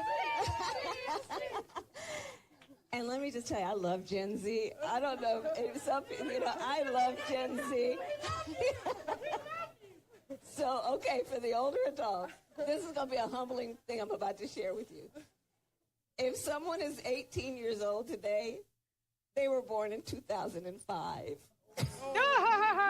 Oh, yeah, check that out. Think about that. Oh, yeah. She can do math, guys.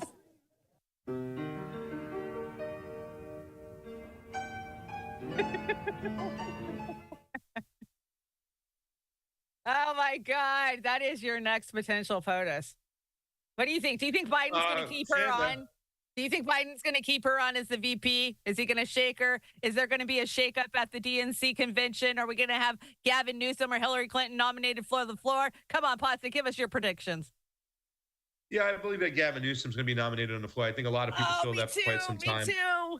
I don't know where Kamala is going to end up. Who knows? But I just wanted to say really quickly that if you didn't know that Russia's a big country next to Ukraine, a small country, right? Yeah. I mean, do people really believe 81 million votes for these two? 81 million votes? Yeah, it's so gross. We'll skip this one. I was arguing with a smart person about elections yesterday, and it was kind of upsetting. What do you mean? The fact that a lot of people still think that this election systems are like good. Yes, like, I know. I know. I've been telling my viewers for the last week, I remember in 1992, the first time I ever went and voted, you had to go to your local little elementary school. You had to be registered. They had the big rolls, right? They pulled these big fucking binder things out and your name was in there. You had to show ID. They would verify your name on your ID with your name on the roll, and then you could go cast your ballot. I want to say that was before the hanging chads, but, we had the little punch machines back then where you punch the hole through your ballot type of thing. And what was so wrong with that? Showing a fucking ID and matching your name, as a leftist, you're not allowed to say that type of stuff. But as an election integrity person, as a vote observer, I've seen how important it is, especially with what we saw in 2020 with the mail-in ballots. Are we gonna get gangbanged by the ballots again? Oh yeah. I mean, a lot of the rules that were put into play that were temporary for the COVID era have been made permanent in some of these states, in some of these counties. In Nevada, Arizona, for one, are going to be a disaster no matter what. Those two states, I mean, Arizona just unfortunately was not able to get their stuff fixed. And, they have these voter lists. I put it out in a tweet yesterday. In Arizona, in the 22 governor race, they mailed out 1.7 million mail-in ballots, which is about, and this is in Maricopa, and this is about, 85 to 90% of the eligible voters got a mail-in ballot mailed out to them early. The only problem is they had all these people on a voters list, and some of them hadn't voted in over 8-10 years, close to 10 years. So these lists are not good. 700,000 of those voters, those ballots were turned on in, and 1 million ballots were just left out there floating. There's no chain of custody. There's no, transparency whatsoever. We don't have an election system that's worthy. And the funny thing is, when you do talk about this ID situation and you get a bunch of pushback from out of these latte liberals who, they'll wear their Che Guevara shirt and saying that if you ask for ID, it's racist. Well, then every single country that you really love or you kind of fawn over, Cuba, Honduras, Nicaragua, they all require ID. Like, are they racist too? It's just mind-boggling to me that we can't get this straight, that, people can't demand for a system that's good. And people just standing behind mail-in voting, mass mail-in voting, like, oh, it works all the time, and it works in Oregon, it works in Washington and stuff. It's like, yeah, because you have to have blind trust. You don't know where those ballots are coming from. There's no chain of custody. In these Latin American countries where they've eliminated, and they laugh when I ask if they have mail-in ballot, they laugh at us. Chain of custody starts at the door and it ends at the door. Yeah, there is where the vote is cast is counted. Yeah. It's very hard to cheat an election because it's all done in the purview of the public. And that's what chain of custody really means. Not some contractor watching your ballot and you have to trust that contractor you know nothing about. chain of custody means in the purview of the public. We can do this if we wanted to. Like I said, this is not the oldest scam, but this is the biggest scam. The fact that they say we can't have free, fair, and transparent elections. And that's what J6 was all about, was shutting people down so they never protest another election ever again. Yeah. Go ahead, Oz. Yeah, I have a question for you, Pasta. What does weakening the franchise mean? Uh-oh. I know you're being a wise ass right now. No. And listen, I've been in Latin America. I was in Nicaragua with Margaret Kimberly when we witnessed that election. And, it was surprising to me that, what she saw and witnessed over there. You see, that's the thing. When a lot of the people who went and observed these elections, they were more about social justice warriors and kind of highlighting the negatives and the empire, what they're doing to them. That's why I really embraced my position. Me and Fee and Johnny, we embraced our position as election integrity activists to go and scrutinize elections. In Nicaragua, we threw every single question at them. We threw the book at them, and they were ready. I remember asking them, I'm like, ask them if they have mail-in ballots. And Fiorella looked at me, and she asked them in Spanish, do you guys have mail-in ballots? And the guys laughed at us. They laughed at us. And then when people go, well, what are we going to do about the elderly people in this country and stuff?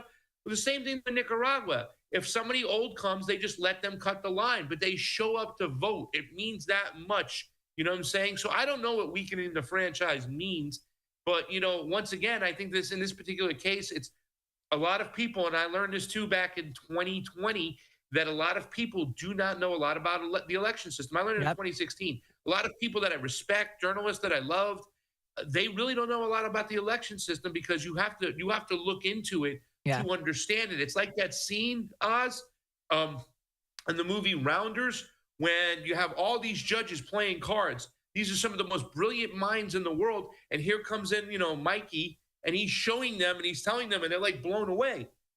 He's teaching them to play poker and telling them how poker works. And they're like the most brilliant mind in the world. Well, unless you dive into it and understand it and look at it like a game, you're not going to understand the do's and don'ts and how it works. And I can just tell you this much: the election system in the United States is crap compared to what I've witnessed overseas in Latin America. Just to respond really quick. Go ahead. Go over and follow Pasta if you haven't on Twitter. He has a very good conversation with Margaret Kimberly. At Yo Pasta with Margaret Kimberly about this. And that being said, Pasta is probably one of the best people about election integrity out there you can talk to. And I'm not blowing smoke up your skirt, Pasta. It's a fact, because Chanda and I are in Washington State, and we've been dealing with the mail-in ballot bullshit for years. And not to mention that is the idea of the scanning of those ballots is a huge issue. Huge issue. Huge. That scanning machine is my biggest fucking rival when I'm in there observing the vote. And, they every year when you go in, especially for the caucuses, I was a precinct captain or whatever they call it in the Democratic Party, and they handed me a manila envelope stuffed with ballots before the people standing there in person even got to cast their ballots. I had a stack of ballots that were going to be counted as mail-in ballots, right? I have no idea where those came from. You were called Queen Caucus back there. I hope you know that. Everybody said you were the queen of the caucus. I was queen of the caucus back then. Aren't there countries around the world who don't allow mail-in ballots for all the concerns that we have? There's a lot of some countries that had it and eliminated it. Some countries that never had it. There was a bipartisan forum where James Baker on one side and Jimmy Carter on the other side got together and talked about elections. And they came forth and said that the area most ripe for fraud is the mail-in ballots. Now, here's the thing, Oz. If we want to have mail-in ballots, okay, we have to limit it. We have to be small. It shouldn't be close to 70% of the ballots that are cast and counted like they were in Arizona. I think it was close to 80%. And that's just ridiculous. You're never going to have a fair election. A lot of people talk about Nina Turner when she lost, and they were like, oh, she lost because the Israeli lobby went after her, and nobody even knew who her opponent was. A lot of people thought her opponent was a male, and it would happen to be a female. Brown. Well, it was an all mail-in election, and those things are tough because you don't know where they're coming from. There's no chain of custody. They just show up, and you got to count them. And like you said, Chanda, too, as well, and I pointed this out, when it comes to counting it, in Nicaragua, in Colombia, in Honduras, in Brazil, where am I missing?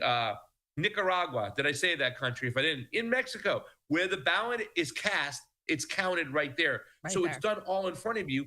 In America, in a lot of these big precincts and a lot of these big counties where it really can determine and sway an election, they take your votes off, they put them on a thumb drive, and they take them to another place to be counted. And it's proprietary software. You can't even examine it. So it's just, there's so many different ways to screw an election. And here's the thing that I think a lot of people have to understand, and this is something I want to get across to people like Margaret Kimberly and other people, because I love Margaret. I really do. She's an amazing woman. I do too. I hung out with her. Great. I hung out with her comrades last time. Black Agenda Report, people in Rafiki Morris in Nicaragua last time. We were sitting at the table. There was a bunch of people. We were so entertaining because we disagreed on so many different things. But at the end of the day, we agreed so much on empire and foreign policy and how we have to push back and fight against it. But, no grassroots candidate on either side of the aisle will win an election if our election system is like this. None. So when I'm talking about these issues, when I first started fighting for election integrity, it had nothing to do with Donald Trump. I was fighting for people like Angelica Duenas, Maria Estrada, Raji Raab, all these grassroots candidates and people within California. When I really got deep into this stuff, I was fighting for them, and I'm essentially fighting for you. But you're fighting against yourself and pushing back because you got, this TDS mentality in your mind that you have to actually validate this terrible election system because Biden beat Trump, because Trump. I mean, it's just bad. People need to wake up to this. The election system is not getting better. It's getting worse. And that's the problem with the conservative movement, right? The populist right. Oz, Chanda, they're going after the people who commit fraud within the system. Election fraud, right? Is the fraud. Exact. Yeah, getting the right to understand the difference between election fraud and they absolutely don't get it. Let's see. I was going to ask you something. Oh, Putin, you tweeted out that tweet yesterday or the day before where Putin just flat out fucking says it. Ballots $10 a piece in America. And he laughed about it. Like, how stupid you guys got to be, And I just found it so flooring that Putin actually knew that's how much the Democrats pay for a ballot is $10, because that's what our reporting says in the background, right? The stuff that we can't verify, but we know from the sources we're hearing from that, it's $10 a ballot. So I just thought that was great. Well, Tulsi got herself in trouble at one point from Ilhan Omar when she replayed a tweet that showed a ballot harvester going out paying $10 for ballots and collecting them, and he had a bunch of them there and stuff. Exactly. That's listen. I'm putting pressure on myself to explain this better, to come up ways to kind of explain the election system. In a system that we have in the United States, you need to have what's called blind trust. In other words, you don't know where it's at. There's no chain of custody. It's out of your purview. So you must have blind trust to actually validate the elections. In other words, we have a system in which I can't prove it's wrong because there's no auditing power whatsoever. You're not allowed to look at the proprietary software which counts the machines. They take the ballot out of the envelopes and discard the envelopes, so you can never match them up. In other words, they cover their tracks every step of the way when it comes to an election. But you must have blind trust. In other words, trust on somebody else, a contractor, a corporation, a company, that they're doing their job. Chain of custody when it comes to elections means within the purview of the public. And that's what we need to push, that you shouldn't have blind trust. If we're going to be the purveyors of democracy, we're going around and spreading democracy out there, then we need to have a system that produces democracy better than anybody else. We should be the best out of elections because we're so pro-democracy everywhere else. So if you have to have blind trust, that's not a good election. You shouldn't have to have blind trust. Like I said in Nicaragua, Honduras, Colombia, there's the chain of custody starts at the door. In Nicaragua, they have these juntas, which are these rooms, and you have to go to your assigned room from your polling station. Everybody must go to their assigned spot. None of this vote centers where you can go anywhere. And the reason why they do that, because it makes it impossible to audit and track. But you have to go to your junta, your room. And when you go into that room, the doors are open. People can see it. People can watch from a distance. Each room has different representatives from the different parties that are there. They're all watching each other. Each room had 300 ballots. So if they had 225 ballot cast, they have to have 75 ballots left over. Exactly. It's all done within the purview of The citizen, every ballot is accounted for. I was trying to explain with mass mail-out ballots, there are so many ballots that are not accounted for. They're just out there, and with ballot harvesting, anybody can turn them in. So I have to do a better job of explaining this to the populace. I know that this year, this election year, I'm going to have a lot of opportunities, and I'm going to just try my hardest to get in there and explain this stuff, because I know a lot of people, I'm really proud that me, Johnny, and Fee were able to occupy this lane, going to elections in Latin America and going, hey, guys, breaking news, we were able to see an election right before your very own eyes, where the chain of custody is in front of your own eyes. You get to see the ballots, everything's accounted for, and then they do public counting right in front of you. One vote, Chanda-Masta. One vote, Oz LaFave. You know, they do that right in front of you, and therefore it's very hard to cheat an election. We need to get to that. We need to get there. It's just a shame that the TDS is really thrown people's mind into a whole whirlwind where they're just going to push back against their own needs because of Trump. Trump. Yeah.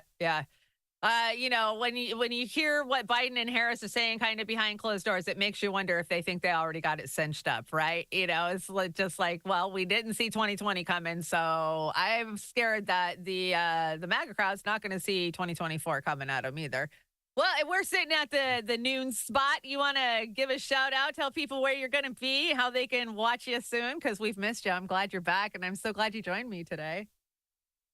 Oh, man, I missed you too, Chanda. I love you, and I can't wait to get back to the normal swing of things. Life has been crazy, some amazing opportunities. Well, obviously, I had the chance to do Jimmy Dore just recently, a chance to do Kim Iverson. I really love those two people. They're so amazing. They've showed me so much. They've given me the confidence to continue to do this on my own. And people are like, what do you mean you're going to do it on your own? What's going on with the Convo Couch? Me and Fee are still rocking it, but Fee is taking on more responsibilities, more duties over there in Moscow. She wants to get out in the field more, and we've been demonetized on YouTube now for over 3 years. So we made the decision to start our own YouTube channels to try and get some form of finances to come in through the door. I have Pasta to Go, where, in fact, I kind of put Argentina off to the side and went to Lahaina. I have my second part of my documentary, Lahaina on Fire, Volume 2. Volume 1 is already out on Pasta to Go. That's the number 2. I got to throw that peace sign out. That's part of my marketing.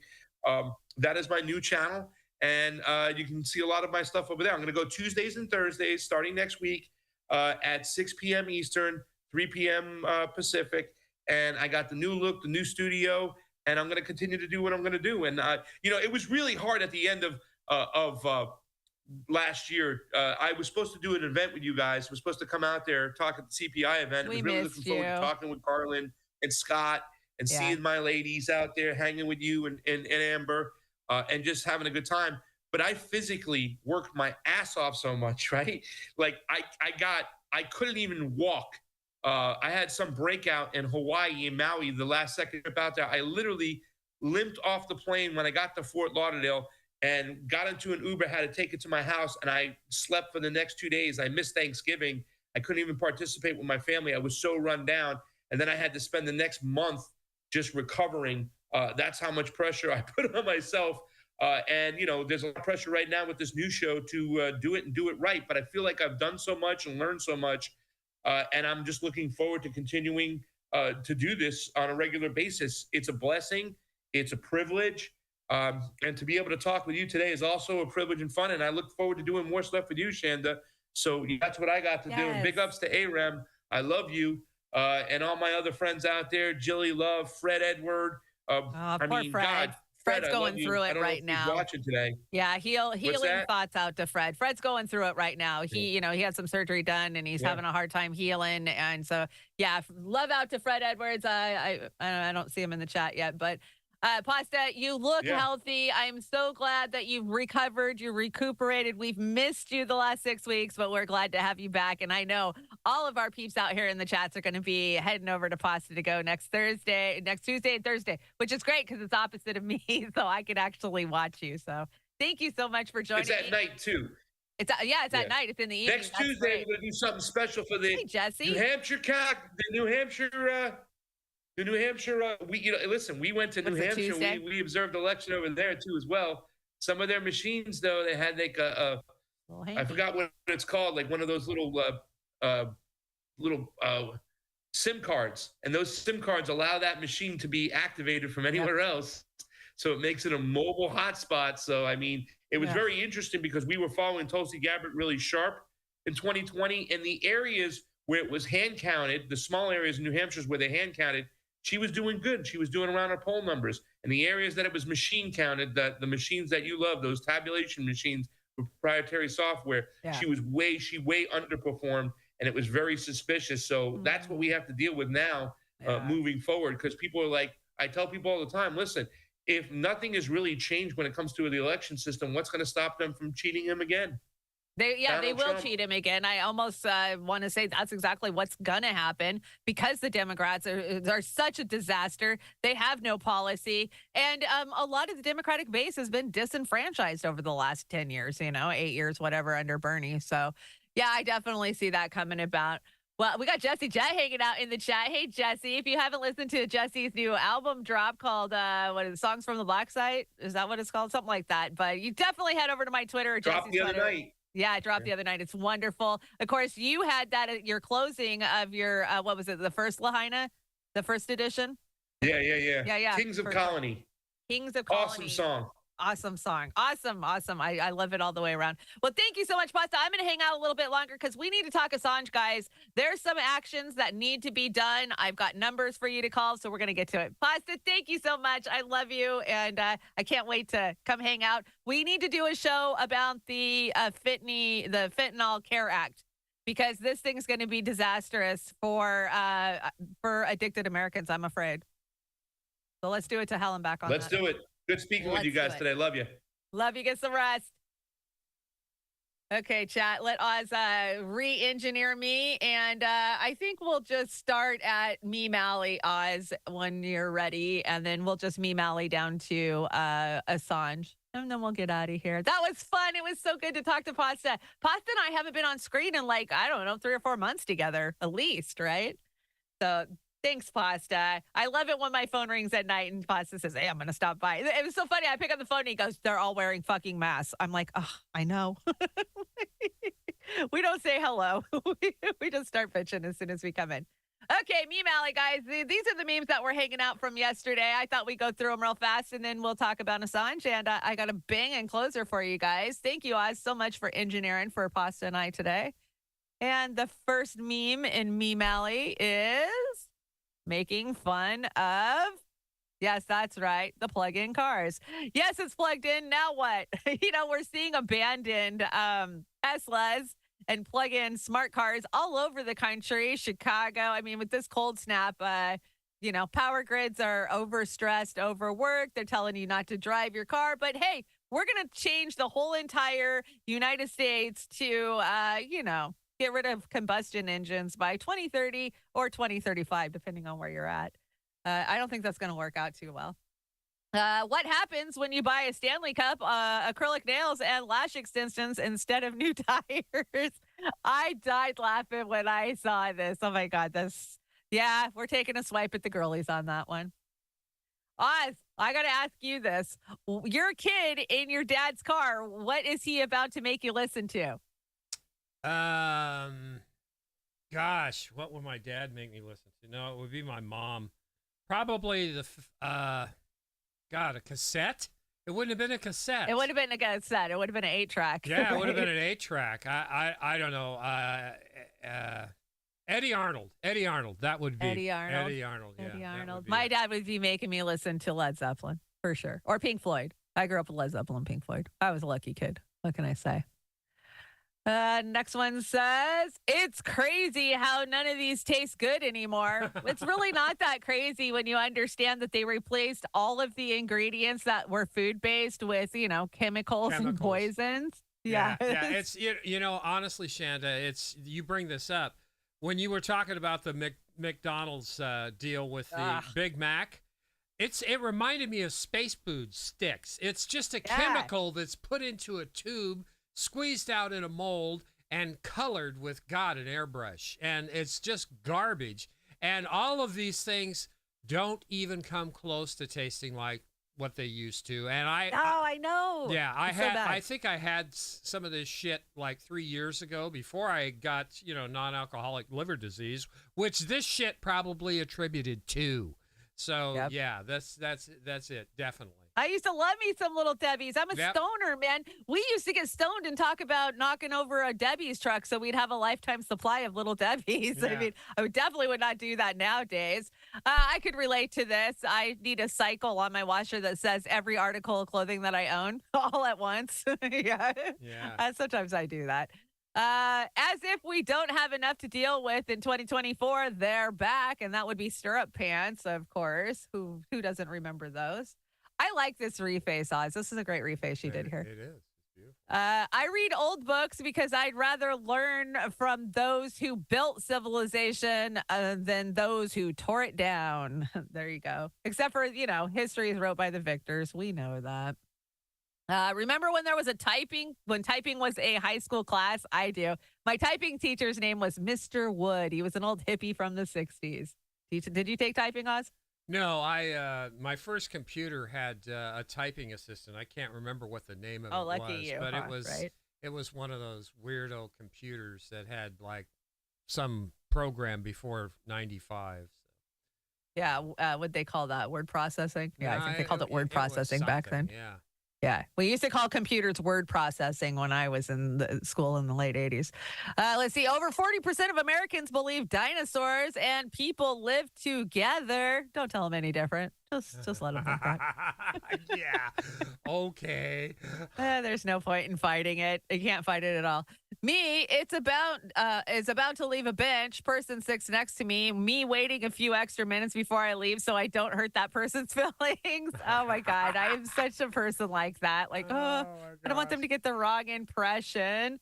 And of course, I got a reference to Louisiana because it is Mardi Gras season down there. And it got cold. So Louisiana preparing for cold weather. And the salt truck spotted in Louisiana with Tony Sacheret. Of course, up here in the Northwest, we use Johnny's seasoning or Lowry's. But in the South, they use Tony's. So I got my Tony's in the cupboard. A little spicy. That slide never got finished. So we'll just skip it. And I'm going to skip this next one, too, about the pigeons. That one's kind of, I'll get to it when I have my own show. Go ahead and go down to Julian Assange 66, because I know you love the 666. Yeah, that's my favorite. I know it is. You screenshot it and send it to me all the time. Okay, guys, it's time. It is time. If you call yourself an Assange activist, get off of your ass. It is now or fucking never. We have got to light up these phones. Day X is coming. February 20th through the 21st. Of course, this is the last chance he will get. He's asking for the chance to appeal. It's not even that he's appealed. He's asking if he could have another chance to appeal, is what I understand. Comrade Misty Putin, Misty Winston's done a great job. Catch her over on TNTradio.com. And she's had activists on all week with this information. So it's House Res 934. And it breaks down how they spied on Assange, how they stole content from Assange's lawyers' computers and phones, how they perjured themselves. They plotted to kidnap and assassinate him. So the number to the main switchboard, and you can screenshot this right now. I've been putting it out this way. That way you guys can see the number. It's 202-224-3121. And you merely just call, and it's so simple, guys. You don't have to be rude. You don't have nothing. They'll answer the phone and you just say, I would like to add my name in support of, House Res 934, free Julian Assange, no extradition. And let's start with the Progressive Caucus. So these are all of the Progressive Caucus numbers. You can find them over on my Twitter if you want to break them down. But these are a great place to start. I mean, you can literally just sit there and call the very bottom number of each one of these. And that's all you have to say is, look, I support House Res 934, no extradition, free Julian Assange, and they say that they're not getting a lot of calls. They say that we're not doing the work, guys. So it is time to get the work done. Holy crap. Lynn Ray, thank you so much over on the Rockfin. Oh my gosh. Roar Media appreciates the support. Says, so fucking happy that I found your channel, Chanda-Masta. Thank you for all the hard work. Alpha Boomer Bitch Lynn. We are so glad that you found us too. And thank you so much for the very generous tip over on the Rockfin. Yeah. That will come in handy next time we're out on the road. So all the money that goes to the Rockfin, we leave there until like Amber and I are out traveling or, we have things we need to take care of. So we appreciate all the support over on the Rockfin. Australian MPs penned a letter urging UK government to stop Julian Assange's U.S. extradition, citing his health concerns. Now, we saw these guys, the whole delegation, the Australian delegation, outside of the Department of Justice yesterday and the day before. The pressure's coming, and now is the time. So, Misty tagged me and said, please, make sure you're getting this information out. Of course, I bring up Assange every show I do, and I have for years. But now is the time we put the steam on, guys. So if you're just sitting at home doing nothing, grab that number, call. It's so easy. It'll only take 2 seconds out of your life, right? And I'm not preaching to the choir. I do this myself. So there you are. I covered Assange, and we will continue to cover it till February 21st, right? And then we hope that, they're told, yes, it's time to free Assange. Enough is enough. Pressure's coming from around the world. And Oz looking like Ryan Gosling for Saturday's show. This is the Beauty and the Boomer card. Oz, I love it. Great I got card. teeth and hair, though. That's really what makes it nice. Those look like veneers. Yeah, man. I want think veneers. so. I want the teeth and the hair there. So, and I'd be perfectly happy. I did find a knockoff veneer for like $300 that you can order, and like they snap in.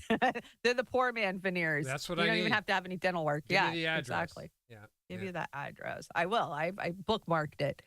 Let's see. How's it going out there? It's silly. Happy Silly Wednesday, but it's not Wednesday. So it's Thursday. We're a day late. But hey, get your Joey's coffee and Joey's green tea. You just got to reach out to Oz and you can get yourself some coffee. Coffee. And I think we're almost out of here. A couple more slides and we'll be done. Yeah, I'm still trying to go to the Jimmy Dore show. I did get a message that Natalie, you might want to hang out. Natalie, I'd be down for that. We could meet in downtown Seattle. That would be fun. So hit me up over on trailerparkpundit@gmail.com or one of the other emails, or message me on any of the social media platforms, and let's come up with a plan. That sounds like fun. And if you want to help me out, there's the donation link. I appreciate your support. I think it'll be cool to go hang out with Jimmy. I have a beautiful picture I took of Jimmy in Philadelphia in 2016 for the DNC convention, where he was in FDR Park interviewing people for TYT. And it's just a beautiful side profile of him with a microphone in his hand talking to everyday people.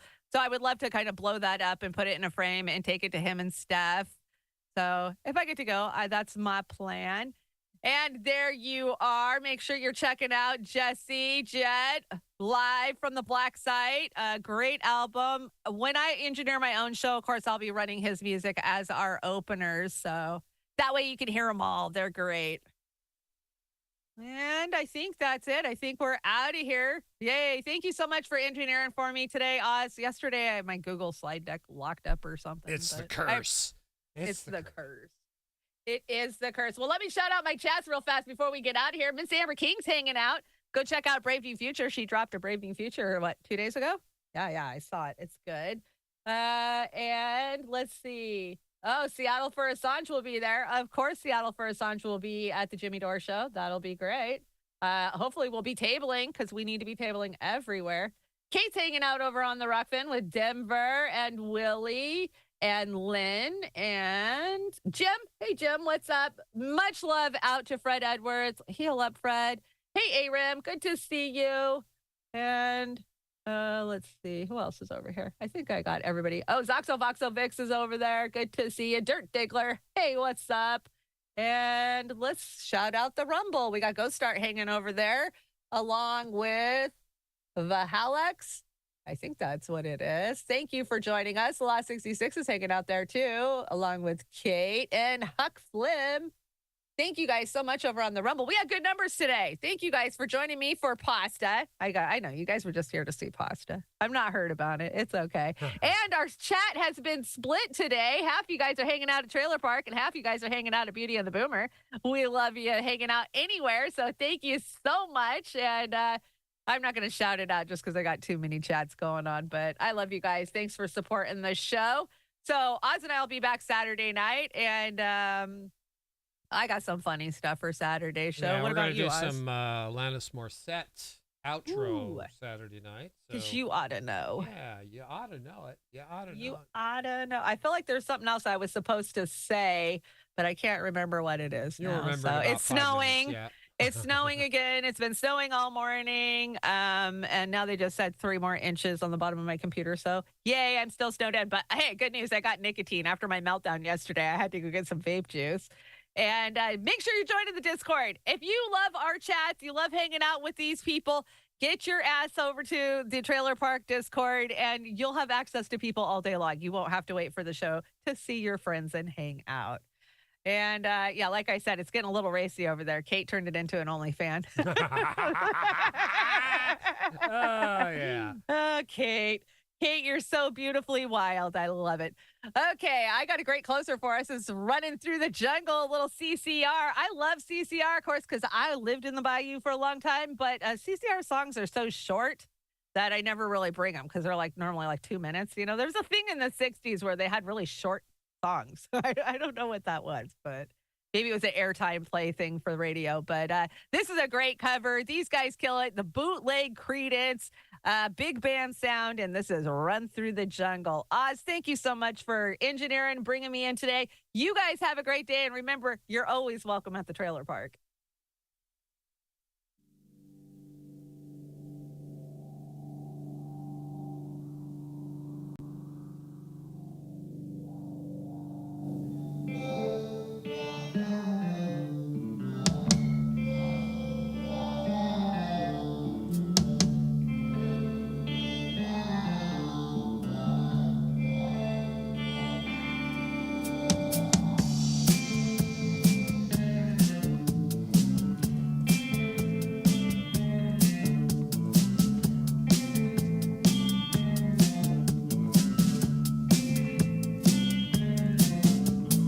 Thought it was a nightmare. Lord, it was so true. They told me don't go walking slow. Devil